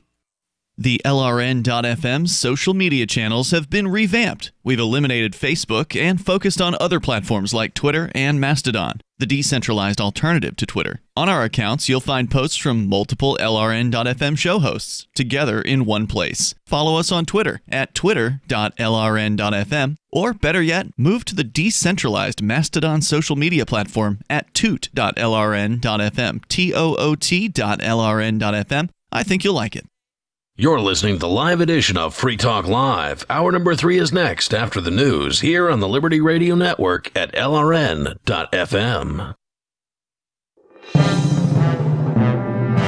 This is the Liberty Beat, your daily source for liberty news and activist updates. Produced in partnership with SNLS News and listeners like you. Online at libertybeat.news and snls.news. I'm Mick Murrow with your Liberty Beat for Monday, February 4th, 2019. Gold opened today at $1,312. Silver opened at $15.72. And Bitcoin is trading around $3,412. Today's prices are brought to you by InnoScale. Take off with Managed Cloud. Looking for a safe, secure way to store your important files online? Let InnoScale handle it for you. Their high availability cloud servers are the perfect solution for clients needing one or more secure, scalable servers with built-in hardware failover protection. For details, see them online at innoscale.net.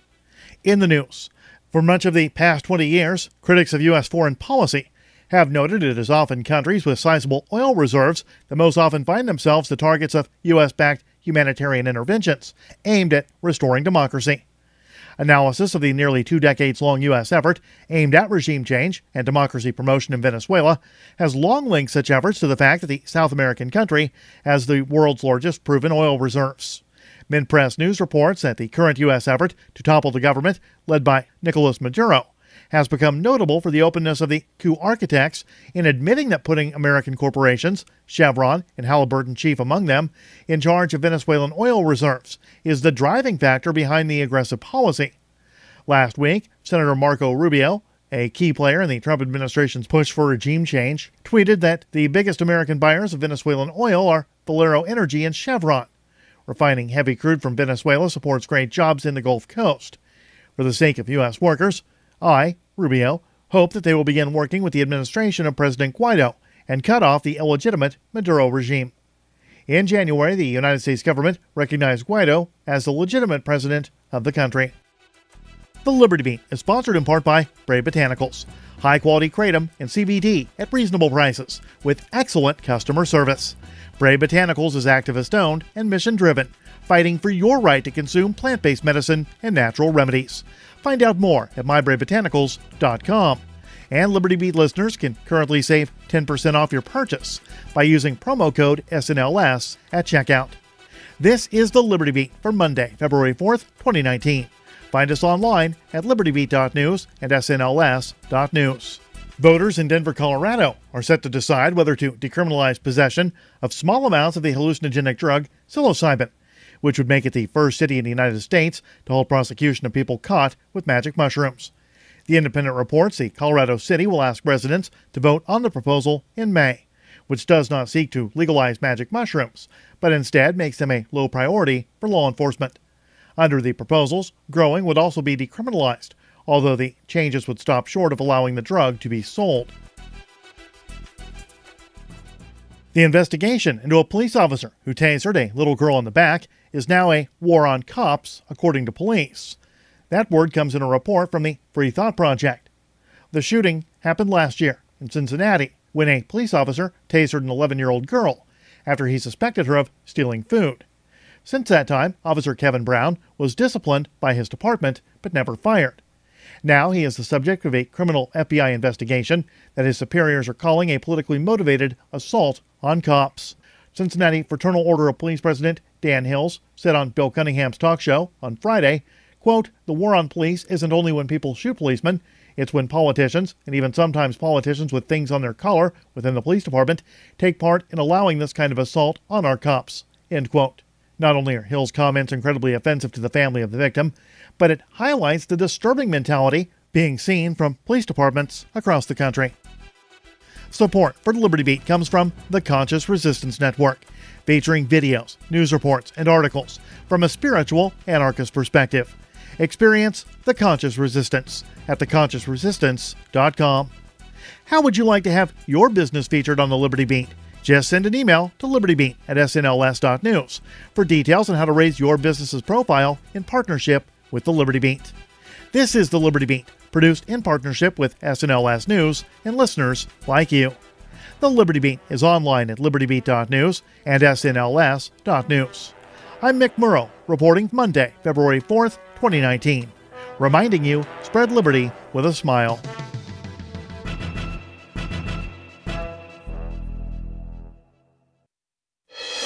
Republicans back a plan for universal lawn care. And an RC car works up the courage to approach a group of girls. And now a recap of the week's news for those who like to waste their summers surfing the internet. Fall, the long-running series of shorter days and cooler nights, was canceled this week after nearly 3 billion seasons on Earth. The classic period of the year, which once occupied the coveted slot between summer and winter, will be replaced by new stifling humidity levels and near-constant sunshine.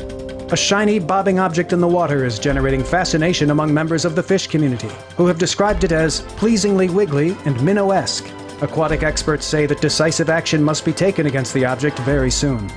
In local news, just when 27-year-old Andrew Sheets didn't think his vacation could get any better, a rerun of Spin City came on. And in other headlines, a bee stuck between the screen and front door is going nuts. And a water skier lets go of the crossbar to greet those not currently water skiing.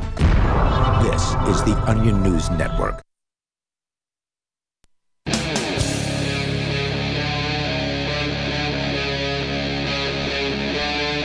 Free Talk Live.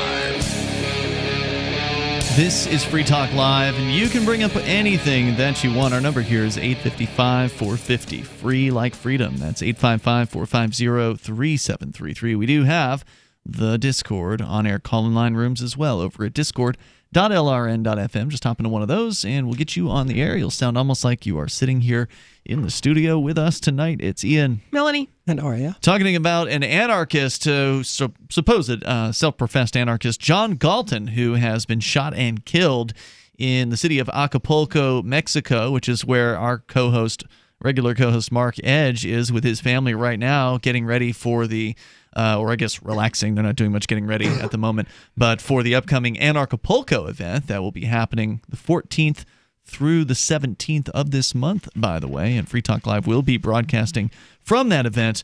Anarchapulco.com is where you can go. There's a competing event, however, called Anarchaforco, and I don't know if it's really competing because it's not at the same time. It takes place afterwards, but I guess it's still, to some extent, is competing for you to want to stay in Acapulco, right? So if you're going to Anarchapulco and you're staying a few days after, well, then there's this other thing that you can do. And so apparently the people who were shot, one of them to death, were some of the organizers, some of the main organizers of the Anarchaforco event, which, from what I've heard, is still intended to happen. So if you were planning on going to that event, you may still be able to do so. We're getting into some of the details in the story, or at least the allegations in the story, as reported by the Associated Press, saying that in the house is where the shooting went down, a house they rented for $400 a month, and you can get some pretty sweet stuff up in Acapulco for like $1,000 a month. So I imagine a $400 house is still pretty decent per month there. And shot these people. According to the story at the AP, they then posted Facebook updates shortly after the shooting to ask people for help. I guess they don't trust, maybe they don't want to call the police, they don't trust the police, or maybe they also called the police but also wanted to, I don't know. I have not talked to these folks. The claim that I heard from Mark, who is down there right now, and he's obviously in touch, because all these people know each other, right? The anarchist expats there, they all know who all is in Acapulco. And he says that he's heard that the woman is on the run, and I presume that's because the police found drug-related evidence in the residence, and she's still alive, so they can't charge him with the crimes. So if they're going to charge somebody with something, it's probably going to be her and maybe the other guy who ended up going to the hospital. So we don't know of any charges being brought quite yet in this case, but presumably it's not legal to grow marijuana in Mexico, and probably not legal to have it in Mexico. Now, how illegal is it? I suspect it's probably not as illegal there as it is here to do those things. Right. But regardless, it's probably not legal. Back to more of the story. So they talked about in a YouTube video, this was not during the shooting or after the shooting, this was in advance, long in advance, on Press for Truth. This is the AP researching this couple, right? So they found a video where they described how they fled the United States because of potential drug charges. They were facing 25 years in prison for manufacture of basically the cannabis tinctures, the cannabis like wax, cannabis oil concentrates, I guess. And so they hightailed it down to Mexico over their marijuana charges. However, no U.S. federal court records for drug charges were found under the name John Galton. So the AP doesn't know what his legal name is at this point. But it's probably That's impressive. Yeah, it's probably... Wait, it's impressive that they don't know his legal name, or impressive that he's made it so they don't know? Impressive that he's made it they don't know. Well, it sounds like they haven't really been successful at talking to anyone besides the police in this case. So I'm not terribly surprised. Yeah. In a second video a year later, so this would have been 2017, somewhere in that range, by Press for Truth, the couple detailed how they were getting by financially through selling glass drug pipes that Lily blew into shape. When asked about the high crime rates in Acapulco, the blue-eyed anarchist with scruffy facial hair said, quote, "I'd say it's safer than any big city I've lived in the United States, like way safer than Chicago or something like that." He said Guerrero State, home to Acapulco, has a murder rate of 64.2 per 100,000 residents, more than 2 times that of Chicago. Acapulco has become a hotbed for violence between drug gangs. John said in the video, quote, "There's pockets of freedom all over the world. There's so much that's more free about where we live here." So have either of you been down to Mexico? No. I have not. I have spent a couple of weeks basically now in Mexico as of the last 2 years, going to Acapulco and going to the Anarchist event. So by no means am I an expert on Mexico. And I would not disagree that there are some things that are freer about Mexico. And I think that you can probably say that of a lot of places in the world, that you can find areas that are less free in some ways, but more free in other ways compared to, say, the United States. So I don't doubt that that's true. In the same way that if you go to, Colorado or Washington State or one of the states in the United States where cannabis is legal, for the most part, to use recreationally, you're more free in that one area. However, you are less free in Colorado as far as gun rights are concerned.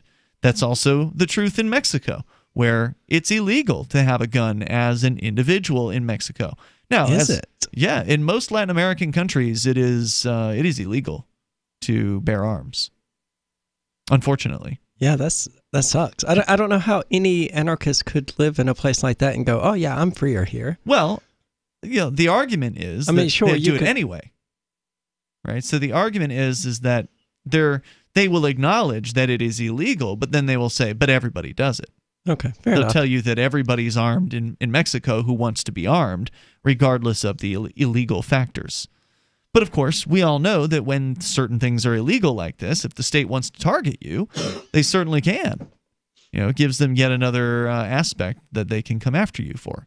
So, I mean, to say that is Acapulco more free overall than many parts of the United States? Honestly, I don't know. I mean, how do you feel when you are driving down the street and you're following behind or have behind you a truck with armed men sitting in the back of it?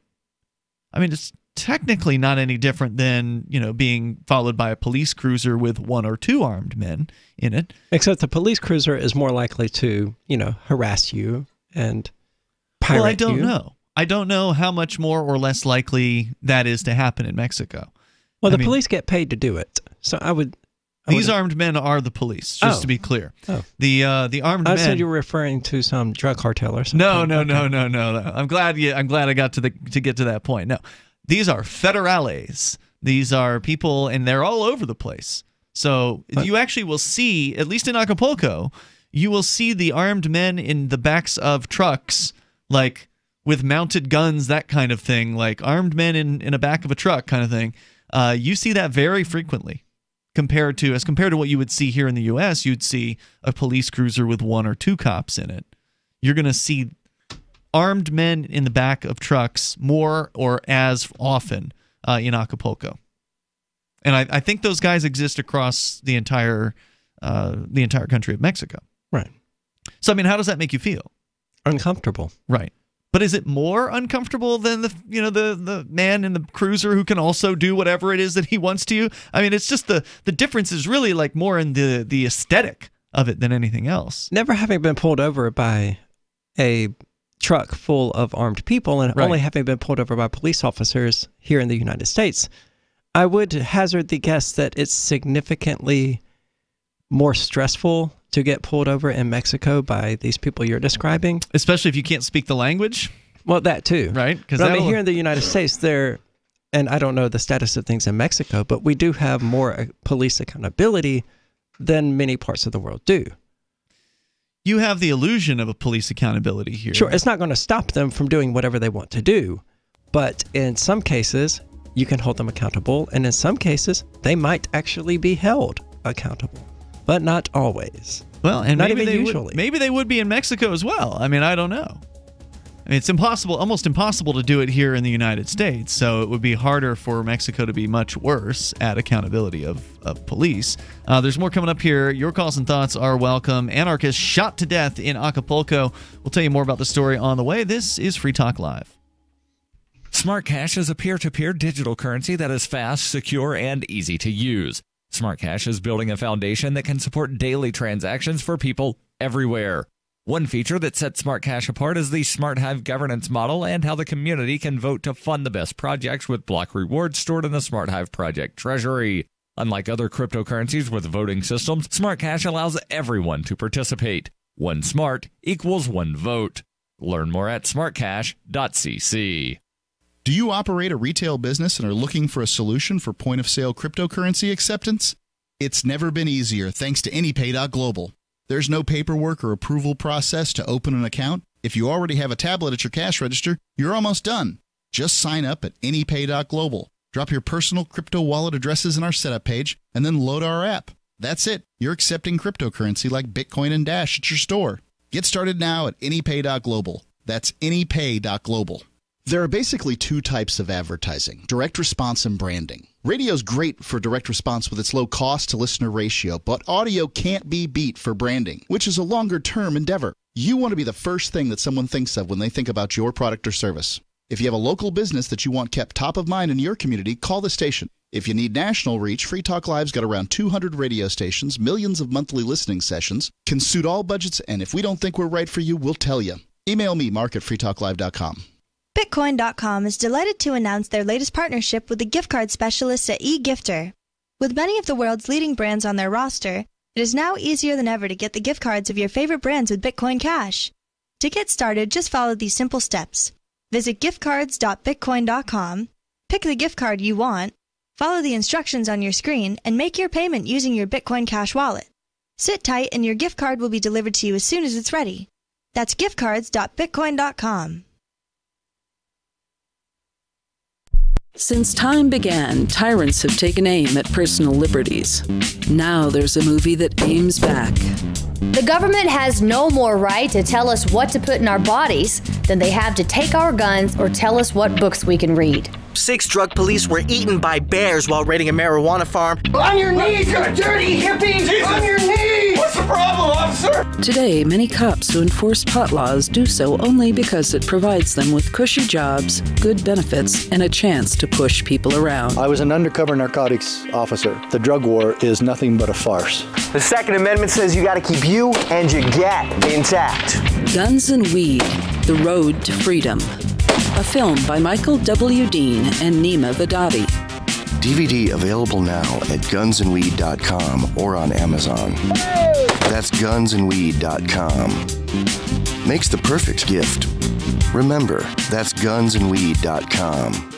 Did you know we've taken our LRN.FM telephone listen line to a new level with the LRN.FM audio on demand line? Now you can call 712-770-8447 anytime and listen to LRN.FM's live feed. And you can listen to a bunch of our original shows on demand. Long distance fees may apply. Just dial 712-770-8447 and choose from the menu. 712-770-8447.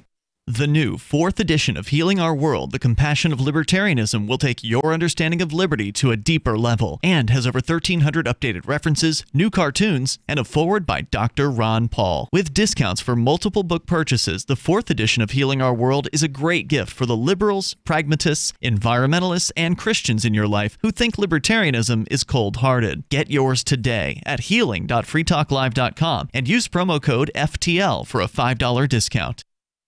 Join the LRN.FM Discord for live chat 24/7 at discord.lrn.fm. That's discord.lrn.fm.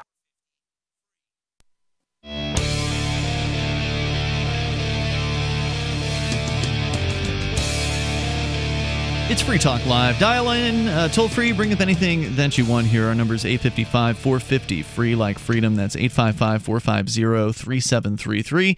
We're trying something new. That's actually not that new of an idea, but we're getting back into something again that we had previously. Video clips, shareable video clips of Free Talk Live. One of the problems with doing a 3-hour-long talk show every single day, and you guys are actually on your 6th hour here of talk radio, basically. Doing a 3-hour-long show is, especially the show like this, where we're not a big budget production. There's no kid over here screening calls inside our studio. We do have a board op over at the network studios in Minnesota, but this is it. The people you hear on the air, this is it as far as our studio here in New Hampshire is concerned. So we don't have a big crew. There's not anybody that we hire to do things. We don't have a whole lot of money to do that. And so like taking a 3-hour-long show and spending another hour or two afterwards trying to like find the highlights of the show, clip out those highlights, then upload them to a video sharing service like a YouTube or whatever is not something anyone really wants to do. I mean, you just don't want to stick around for another 2 hours after you just got off the air, after you do, the archives, because I usually spend another half hour doing archives for the show, to then do video clip archives that honestly, at least now, aren't going to get more than a few, dozen views or whatever. Is it worth your time? Well, I mean, in theory, they could blow up. They could go viral. But either way, we found... Well, you could always make note of timestamps when something but it's hard for me to is remember said. to do it. It's honestly hard for me to like, I'm here running the show. That's the last thing that's on my mind. Very rarely. I will, every now and then, I will make a note. But when I say every now and then, it's like once every couple months. So it's nowhere near often enough to have a consistent package of videos coming out.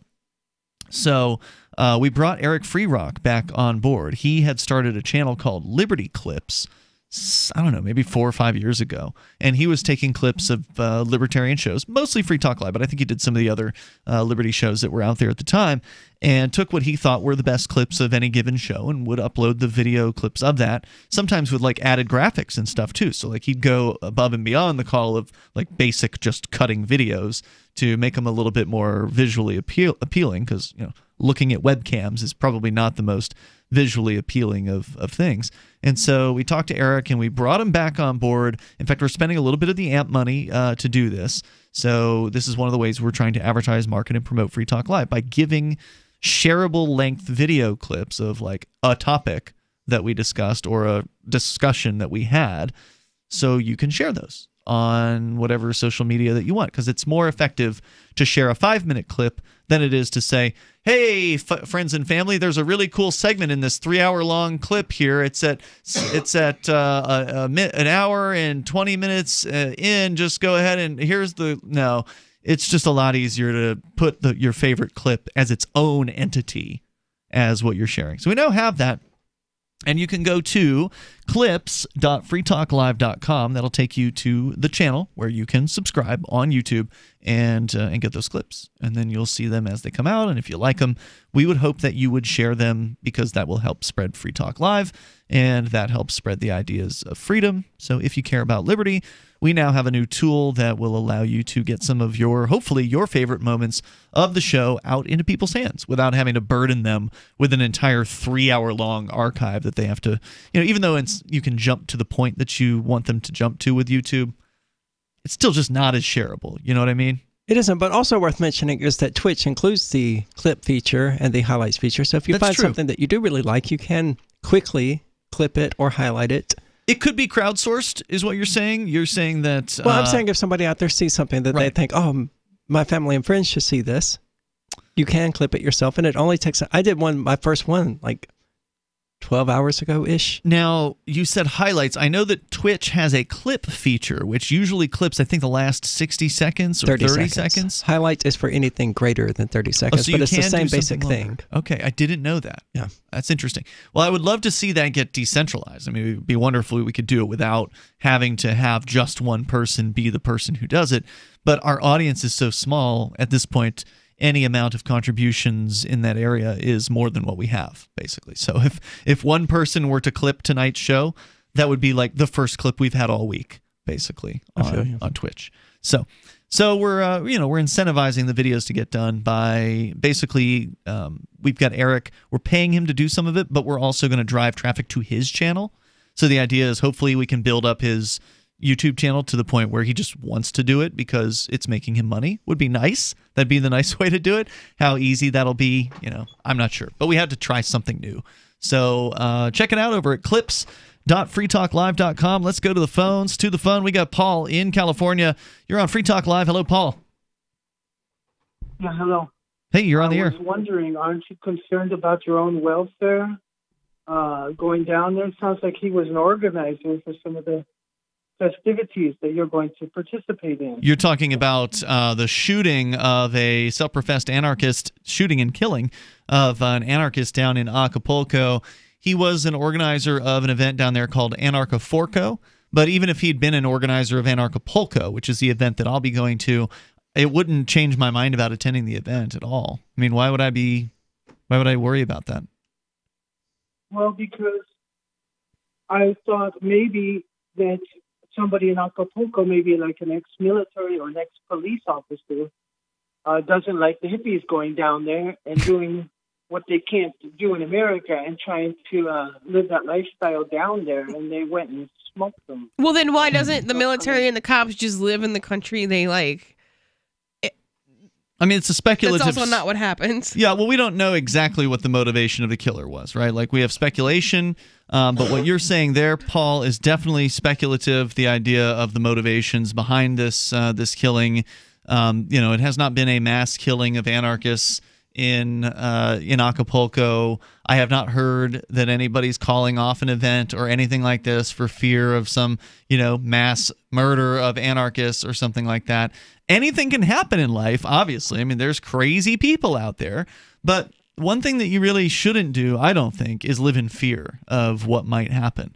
Absolutely. Because if you let people who want to control you like that... Then the terrorists win. Tell that to the military and cop guys. Well, right.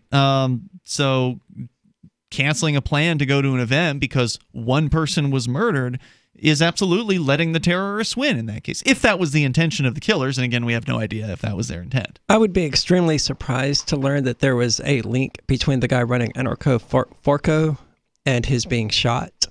I would imagine the two things are entirely unrelated. It's like, okay, this guy was shot, but he's also doing this. Right.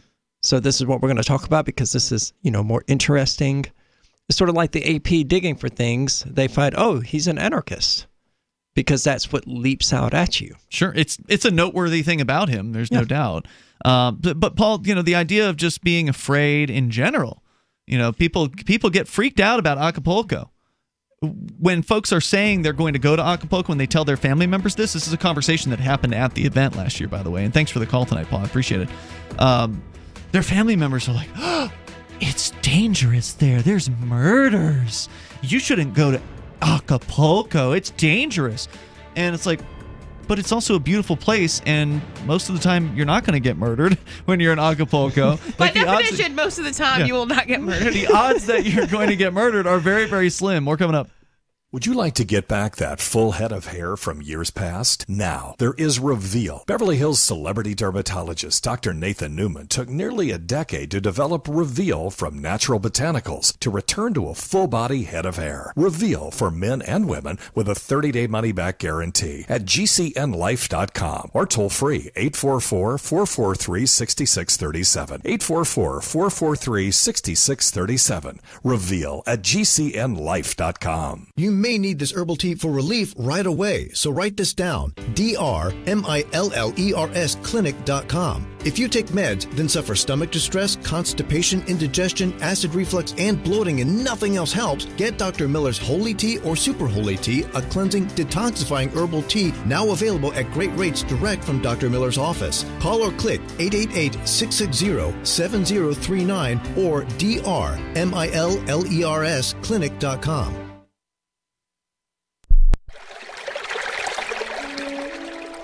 Fact. The new NSA data center in Utah requires 1.7 million gallons of water every single day to operate. Billions of Fourth Amendment violations need massive computers and the water to cool them. That water is being supplied by the state of Utah. Fact. There's absolutely nothing in the Constitution which requires your state to help the feds violate your rights. Our message to Utah: turn it off.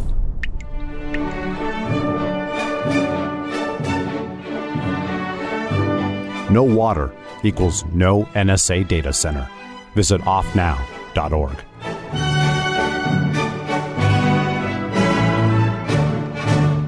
Cell 411 is a free app for Android and iOS that replaces government-controlled 911. Cell 411 allows you to preset a group of friends or private organizations to show up at any emergency. Cell 411 is a nightmare for the state because it proves their so-called services aren't needed. Cell 411 has had thousands of installs, and of course it's covered by the BIPCOT no government license. Cell 411 because your friends won't shoot you when you're in trouble. Without the government, who would build the emergency services? You and Cell 411. Get it today at getcell411.com. If you want to know the latest about Free Talk Live before we go on the air, all you need to decide is how you want it delivered. It's your choice. Visit news.freetalklive.com. You can get emailed announcements and participate in contests via our email updates list. Plus, we have a Twitter account that you can follow and a Facebook page where you can become a fan. So visit news.freetalklive.com to get news about Free Talk Live as soon as it's announced and the way you want it delivered at news.freetalklive.com. That's news.freetalklive.com. Why did you move to the Shire? I moved here to the Shire because there's other people around who take liberty just as seriously as I do. I moved to the Shire because I saw videos of people challenging authority and thought that I could get support myself. It called to me, like, do this, right now. I wanted to be around people like me who got it, and once I got here, I knew there was nowhere else that I wanted to be. I've always wanted to change the world, so I moved to the Shire to join people who were actually working towards doing the same thing. The people here are awesome, loving, and positive. It was for the adventure and for the feeling of something important is happening here, and I just wanted to come to sort of be part of that. Visit ShireSociety.com to read and sign the Shire Society Declaration and learn the reasons why, if you love liberty, you should immigrate to the Shire. Plus, connect with others via the forum at ShireSociety.com. That's ShireSociety.com. You're listening to the best liberty-oriented audio streamed around the clock, on the air, and online. This is the Liberty Radio Network at LRN.FM.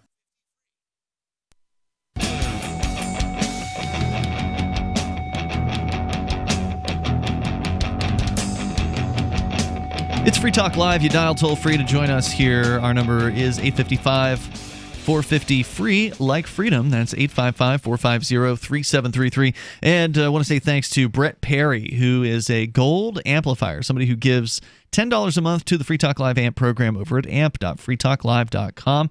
And we definitely appreciate it. It makes a big difference for us. It's nice to know that people support the things that we do here on Free Talk Live, talking about the ideas of freedom and other things every single night. With you in the studio, it's Ian, Melanie, and Aria. Go get signed up over at amp.freetalklive.com. And if you want to be appreciated on the air like we did with Brett, you do need to opt into that when you join the AMP program, and I'll send you instructions on how to do that. But by default, you're an anonymous amplifier by default, so you kind of have to come out of the closet, if you will, in that case, because not everybody wants to be public about their support for this particular show, and that's understandable. In fact, if you want to be super anonymous, you can use Bitcoin to donate to the AMP program, and then we don't really need to know what your address or anything, because when you do a credit card process, you got to get identifying information to make sure it's not fraudulent and all that. With Bitcoin, it doesn't matter because there's no chargebacks, so we don't have to collect any of that information about you. You could sign up with a fake email address and then just do Bitcoin, and you can amp the show, and we don't even need to know anything about you, which is pretty cool. So check it out over at amp.freetalklive.com. To the phones, we continue with David in San Francisco, listening online. Hello, David. Yeah, how are you? Hey. I was interested. You were talking about. I jotted it down as freebooters. The description of being in, what was it, Colombia you were talking about, or was it... Acapulco? You talking about the murder in Acapulco of the Anarchist? Well, the people driving around with truckloads of guys in... Yeah, that was in Acapulco. It's the federal police in Mexico. Yeah, so I was lucky enough to go to Egypt once, and... we were out there for like 10 days, and like every 50 feet down the road was a guy standing there with a submachine gun. But he had no shelter. He had to be like at full attention for 12 hours a day or something in the hot sun. And so they apparently, this is rumor, they didn't give him a full clip in that submachine gun. They only gave him one bullet because he might blow his brains out. He might blow his master sergeant's brains out. You didn't know what he was going to do after sitting in the sun for 12 hours and no place to sit down or shelter. Now, where was this again? That's a pretty good argument for not giving people guns and telling them to go stand in the sun for 12 hours. Oh, yeah. What country was this? That was Egypt. Egypt, okay. And we were everywhere from the Aswan Dam all throughout Cairo. Went to all the temples. I went there with a 10-day tour. But this whole idea that they had, they drafted these guys to do it. And if I understand right, the minimum wage in Egypt at the time was $22 a month, but the military service, which was required, was $11 a month. So you were losing half pay to stand in the sun and not blow your That'll brain. drive anybody mad. Yeah. So truckloads full of guns is, there's a discussion. I consider myself an anarchist, but there's a responsibility. Sorry, for long-time listeners know why that's funny, but I don't know short-term listeners don't know. This guy is definitely a leftist who has called in many occasions to support the government. But if you've changed into an anarchist, I'm really glad to hear that, David. How would you define anarchy or being an anarchist? You got to realize that your definition of conservative and liberal is different. I don't have a definition of those words. Well, I come from a family of my grandmother, on my mother's side, my great-great-grandfather signed the Declaration of Independence, John Hart of New Jersey. So when I look at the issues that brought America together, united you stand, divided you fall, equal justice under the law, taxation with representation. America is a country, though, so... Those aren't anarchist ideas. You're an anarchist. Well, they can be. I mean, no. Wait. There's a definition for anarchist. What is your definition of anarchist? Well, an anarchist can be united you stand, divided you fall. There's nothing. That has nothing. No, that's a slogan. You can believe in a slogan as an anarchist. There's no doubt about it, but that doesn't define what an anarchist is. And equal justice under the law. Definitely not an anarchist. Anarchist can get along with that. What no, they law? can't, because there can be no law. Right. What law? Well, it could be natural law, but what law are you talking about? Well, that's exactly the point. I consider myself more like an Indian. Somebody who's on God's green earth. That doesn't have to obey some stupid king's dictates.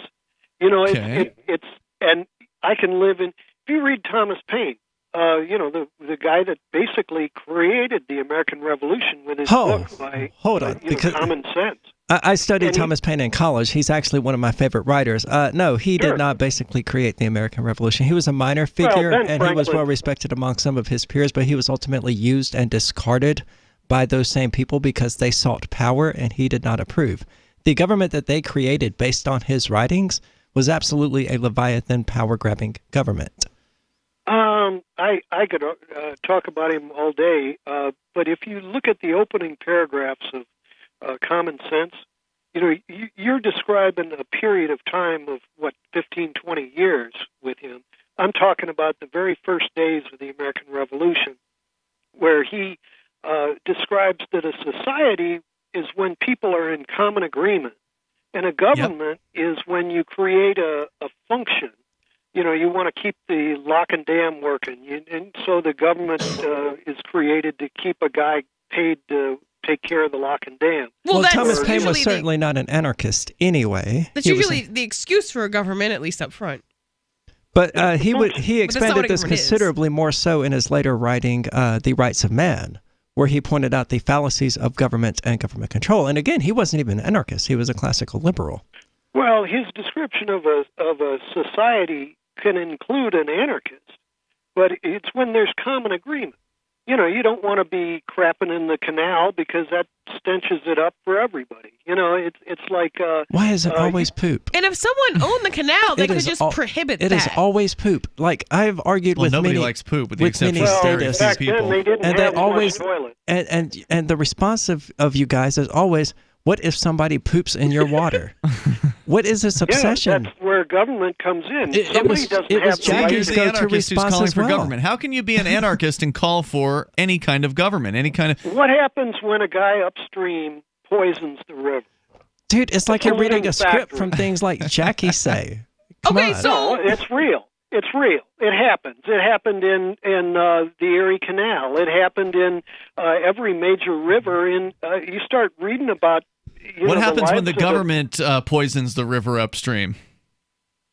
It's usually that the government gives permission to a company to poison. Yeah, that happens too. The EPA did that like 2 or 3 years ago. Yeah, that happens. It all happens. That all happens. And so that's corruption in our property.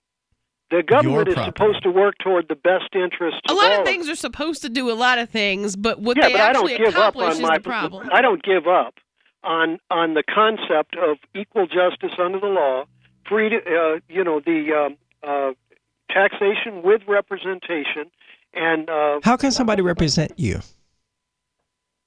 To some degrees they do, some degrees they don't. Okay, I how? live in the land of Pelosi, where I should be honored to have her fuck things up. Excuse me. Oh my goodness, yeah, I was not used to you saying that. We got to let you go. Thank you for the call. You got to get dropped, and that's how it's got to go. Sorry. Toll-free number here is 855-450-FREE. That's 855-450-3733. Yeah, he's usually a pretty good caller, but he got a little bit excited there and said something you're not supposed to say on the radio. Sorry about that. So anyway, 855-450-FREE. Not an anarchist, though. Yeah, if you support a government, you are not an anarchist. I don't know. Most people get that. I don't know. Now, Mark would argue that you could have, in theory, a government that is not coercive. But, of course, we've never seen anything like that. I don't know if it would be fair to call that. Mark just redefines the word government. Yeah, for I don't know if PR it would be fair to call that a government, honestly. Well, I mean, in theory, communism works. You know? If everybody would just be nice and work for free. If you just get rid of that whole human nature thing, then in theory it works, right? It's a good system, just not applied to humans. More coming up here in moments. Our number 855-450, free like freedom. This is Free Talk Live. We have some good news. The indictments against Ross Ulbricht in the District of Maryland were dismissed with prejudice, meaning they can never be refiled. This is especially good because those indictments contain the only charge ever made that Ross engaged in murder for hire. This was a serious allegation that Ross Ulbricht denies. It was never prosecuted or ruled on by a jury, but was trumpeted by the federal government and the media as if it were proven fact. The Maryland court held these indictments for almost 5 years, poisoning Ross's case and leaving him under a cloud of unproven allegations. As explained in Ross's appeal to the Supreme Court, the fact that the judge used these allegations to give Ross a draconian sentence of double life without parole violated his Sixth Amendment right to a jury trial. Judges are required to issue sentences based on convictions decided by a jury, not unproven allegations never even charged at trial. Although this is a positive development, the dropped indictment will not set Ross free. Now, a presidential pardon is Ross's only hope of freedom. Sign the petition at freeross.org. freeross.org. #1 international best-selling author Matthew David Hurtado's pain was simple. Lyme disease bankrupted him in 2009, watching bankers take everything from his family after building a 7-figure business from his couch. God called him to ministry to teach prosperity based on pain he could not tolerate in others' lives. IRS, creditors, car loans, debt. It's the Babylonian system, and you have to escape it before it's too late. Haven't you ever wanted to wake up from this nightmare? Matthew David's free quick study guide shows you what to do today to build lasting wealth in any economy. His discovery he made?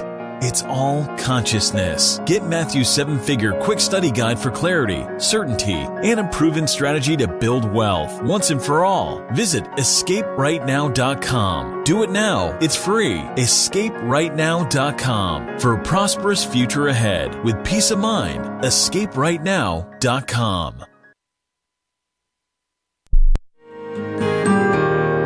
So the protection of life, liberty, and property is what the Free State Project is all about. But it's an effort to move 20,000 people who understand. It's about demonstrating to the entire country that, yeah, we can have a free market, a truly free market. Making it just a freer, great place to live.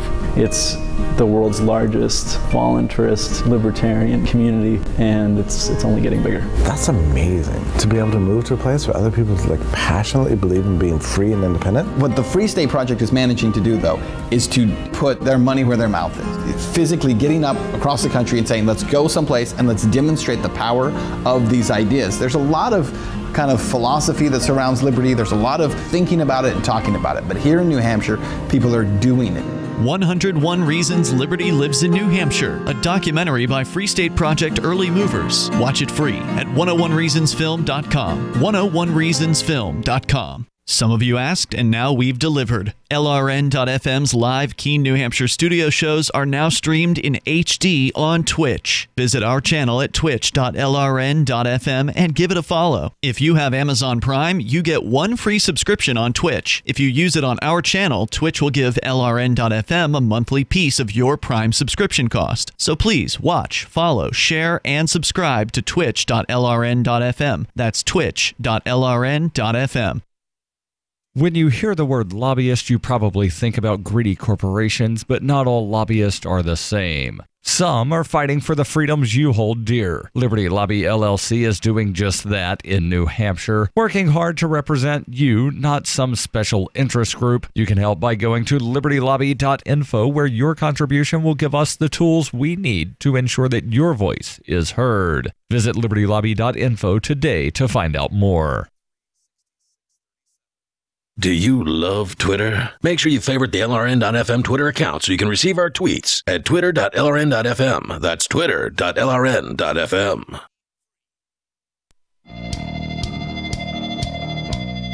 It's Free Talk Live. Moments remain. There's enough time for you. If you want to get in now, we might be able to get you on. Our toll-free number is 855-450-FREE. That's 855-450-3733. Tonight, it's Ian. Melanie. And Aria. And don't forget, you can join us online. Just go to freetalklive.com and enjoy the features there.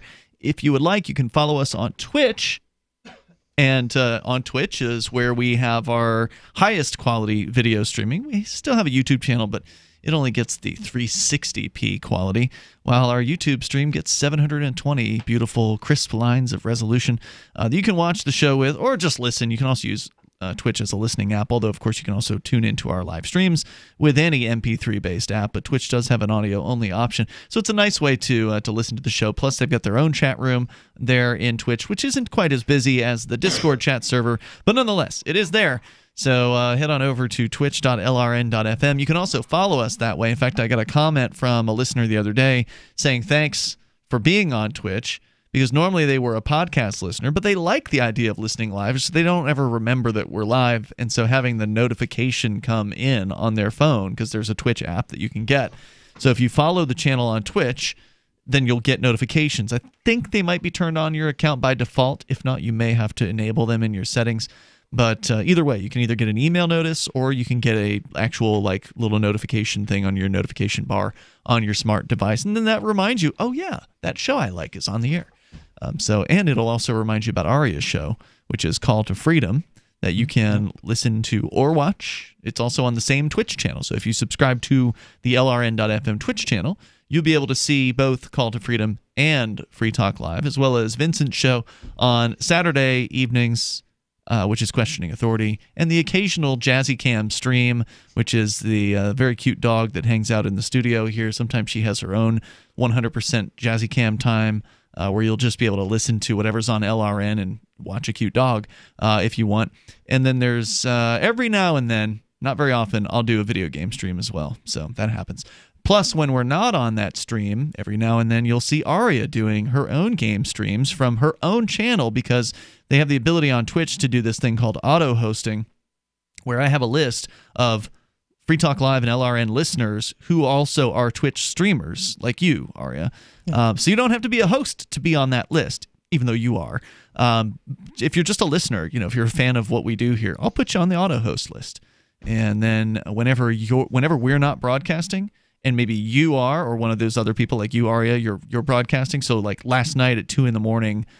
Eastern time, apparently, I wasn't able to stay up for it live, but you went live on your stream, and I believe you were carried on the LRN stream, because I saw I was. It shows me when the chat room shows me when you stop your stream. It doesn't show when we start hosting you automatically, but it shows when we stop. So I get to see after the fact who was. Well, my auto hosting has been weird for about the last 2 weeks or so. I don't think it was auto hosting LRN at all, even though it was set to. Huh. It does seem to have been fixed today. Okay, good. After I changed all of these settings and then put them back in. But you were playing, I don't even know if I want to say the name of the game, just because it's supposed to be really awful, and I'm sure it's bad. You said it was terrible. But it's the game in which Christopher Cantwell lent his visage and his voice, apparently, I think, to this game. I never heard his voice, but I wouldn't be surprised. Well, right, because you said that you couldn't actually play with the Cantwell character when you start the game, that you have to unlock it, which means you have to play this terrible game for way longer than you would otherwise want to, just to be able to get to the one character who made you interested in playing the game. Because would you have played the game if Cantwell were not in the game? No. Right. It wouldn't have even been an option for you. And the game itself is only available on his website. Really? He's the exclusive distributor of that game? Yes. When you launch the game, it flashes up a warning saying, hey, if you got this anywhere else, you've been scammed. Interesting, because who knows, whether you're going to get malware or anything like that. Right. I thought somebody else made it. I didn't know he made it. He didn't program it. Okay. He apparently is the official release point though for the game. And he almost stars 20,000 downloads. Is that an impressive number? I would say so. Okay. All right. Now, that doesn't necessarily mean they were all individuals downloading it, but that's another story. That's true. So let's continue here. We've got Emerson on the line in Michigan. You're on Free Talk Live. Hello, Emerson. Hey, guys. Thanks for having me on. Yes. Before I forget about this, because I forgot to mention it last time, I figured I'd let you guys know about the fact that I wouldn't be surprised if all your emails are going out and catching people's spam filters on Gmail, because I signed up for your email list years ago, and it's been in my spam until just the day that I called in the first time, darn 4 or 5 days ago. Yeah, that's too bad. Did you mark it as not spam? Yes, I did. Okay, well, I guess that's all we can do, because we pay a service to do that. There's supposed to be services that will supposedly be better at getting you through spam filters, but nothing's perfect, I guess. Yep. No. Thanks for the heads up, though. There's nothing I can do about it. No problem. If you guys don't mind, I would like to try to import some constitutional wisdom to your audience. Okay, you can try. All right. I guess this first one would come across to the topic you were talking about earlier, which was something to do with firearms. First, I'd like to say, a well-regulated militia being necessary to the security of a free state, the right of the people to keep and bear arms shall not be infringed. I love the inflections. So you've just read the Second Amendment to the U.S. Constitution. Okay, what about it? Yes. This is something that there is a relationship to the 9th Amendment and 10th Amendment, which I don't think a lot of people actually understand or know about, which I would like to try and describe and explain, if you don't mind. Go for it. All right. So Amendment number 9, the enumeration in the Constitution of certain rights shall not be construed to deny or disparage others retained by the people. Meaning, the enumeration counts for the list of rights given to you prior up to this point in the Constitution shall not be construed to deny or disparage. Disparage meaning like making somebody think that maybe they don't have it, or seeking them away from believing that this is their right. Okay. For those retained by the people. And Amendment 10 further backs this up, speaking, the powers not delegated to the United States by the Constitution, nor prohibited by it to the states, are reserved to the states respectively or to the people. Meaning, everything that's listed in the Constitution up to the 10th Amendment is not to be effed with. Those are down. That's the only law of the land. Every right that you have up to the 10th Amendment is your right. There is not supposed to be any law or any statute or anything which goes to construe or disparage. Well, I don't know if that's how everybody interprets the 10th Amendment. I think a lot of people interpret the 10th Amendment as being, essentially a restriction on the federal government, but essentially passing the buck down to the states to say, okay, well, there could be further restrictions at the state level. It is. However, it is past the 9th Amendment, and the 9th Amendment puts it on the people's level. I don't think that the amendments are ordered in any sort of ranking. They are because if you go through time, you could find that as we had our initial Constitution on obviously the First Amendment, freedom of speech, Second Amendment, right to bear arms. I have never had a Constitution. I would just like to point out. Besides that, was to be able to protect your freedom of speech, and people that try to construe. Well, then they were idiots. Second Amendment, because they should have been ranked with the right to bear arms as the first one. Military issues with the third one. Well, yeah, no, that's not how that works. So the later passed amendments, not necessarily overrule. They overrule the earlier amendments to the extent that they conflict. That's how ordering works.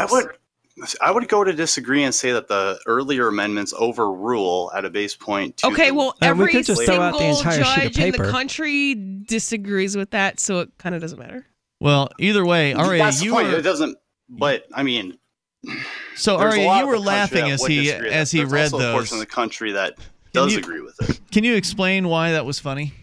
Well, the inflection was one part. Okay, but the main part is just the Constitution. It's ridiculous. It's a total waste of time. It didn't work. Also, I didn't sign it, so don't include me in your Constitution. I didn't sign it. In fact, everyone who did sign it, they're all dead. Yeah, and we're not governed by the dead. We're governed by people with guns and cars and, brick buildings. Sure. Bars behind which they can throw you. Acting on the interests of the dead, by and large. Emerson, I wish we had more time to talk about this. Unfortunately, it's the very end of the show, so I would recommend calling another night earlier, perhaps, because it seems like whenever people call into the show on a weeknights, it's usually the final hour. So the closer you call toward the end of the show, the more difficult it is to have any kind of meaningful conversation about a deep topic like this. Because, the Constitution isn't a bad starting point for people to kind of learn about things, but it obviously didn't work, right? Because it did not hold the government in check in any way, shape, or form. We'll see you tomorrow night online. In the meantime, you can join us at freetalklive.com. If you're looking for work, it's a process of elimination, and you're trying not to be eliminated. So here's a tip for making the cut, and this might seem subtle, but to the person interviewing you, it's not. There is a world of difference between applicants who convey, "I need a job," and those who simply ooze, "I want to work," especially in these lean times when many you're competing with will seem desperate in "I'll take anything" mode. If you convey specific interest in this job at this company, you will be conspicuous. Thus, the value of going to school on the company you're applying to before the interview. With money and attention so tight now, effective communication skills have never been more important. For more tips for job seekers and everyone else, hit survivalspeech.com. I'm Holland Cook. Are you a cryptocurrency advocate? The Crypto Tip is the ideal outreach tool to help new people discover cryptocurrency. It's a printable business card-sized tip that you can give to service providers, preferably in addition to a good cash tip. When the server scans the QR code, it'll bring up an explanation of cryptocurrency, how to install a wallet, and allow them to claim the tip. If they don't claim the crypto, you get your tip refunded to you after a time period you specify. Plus, if they do claim the tip, you get an email alert. Create as many tips as you want at cryptotip.org. That's cryptotip.org. So you've heard all 3 hours of the latest episode of Free Talk Live, and you're still hungry for liberty-oriented audio content? Did you know that we have another 24/7 audio stream at LRN.FM? The Liberty Radio Network airs the latest episodes of some of the best liberty-oriented podcasts on the internet around the clock. In addition to recorded content, you'll also hear live shows like Free Talk Live, originating from our Keene, New Hampshire studio. So listen anytime at LRN.FM. That's LRN.FM. The latest episode of Declare Your Independence is next, after the news, here on the Liberty Radio Network, LRN.FM.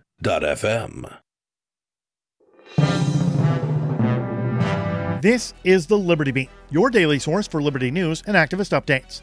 Produced in partnership with SNLS News and listeners like you. Online at libertybeat.news and snls.news. I'm Mick Murrow with your Liberty Beat for Monday, February 4th, 2019. Gold opened today at $1,312. Silver opened at $15.72. And Bitcoin is trading around $3,412.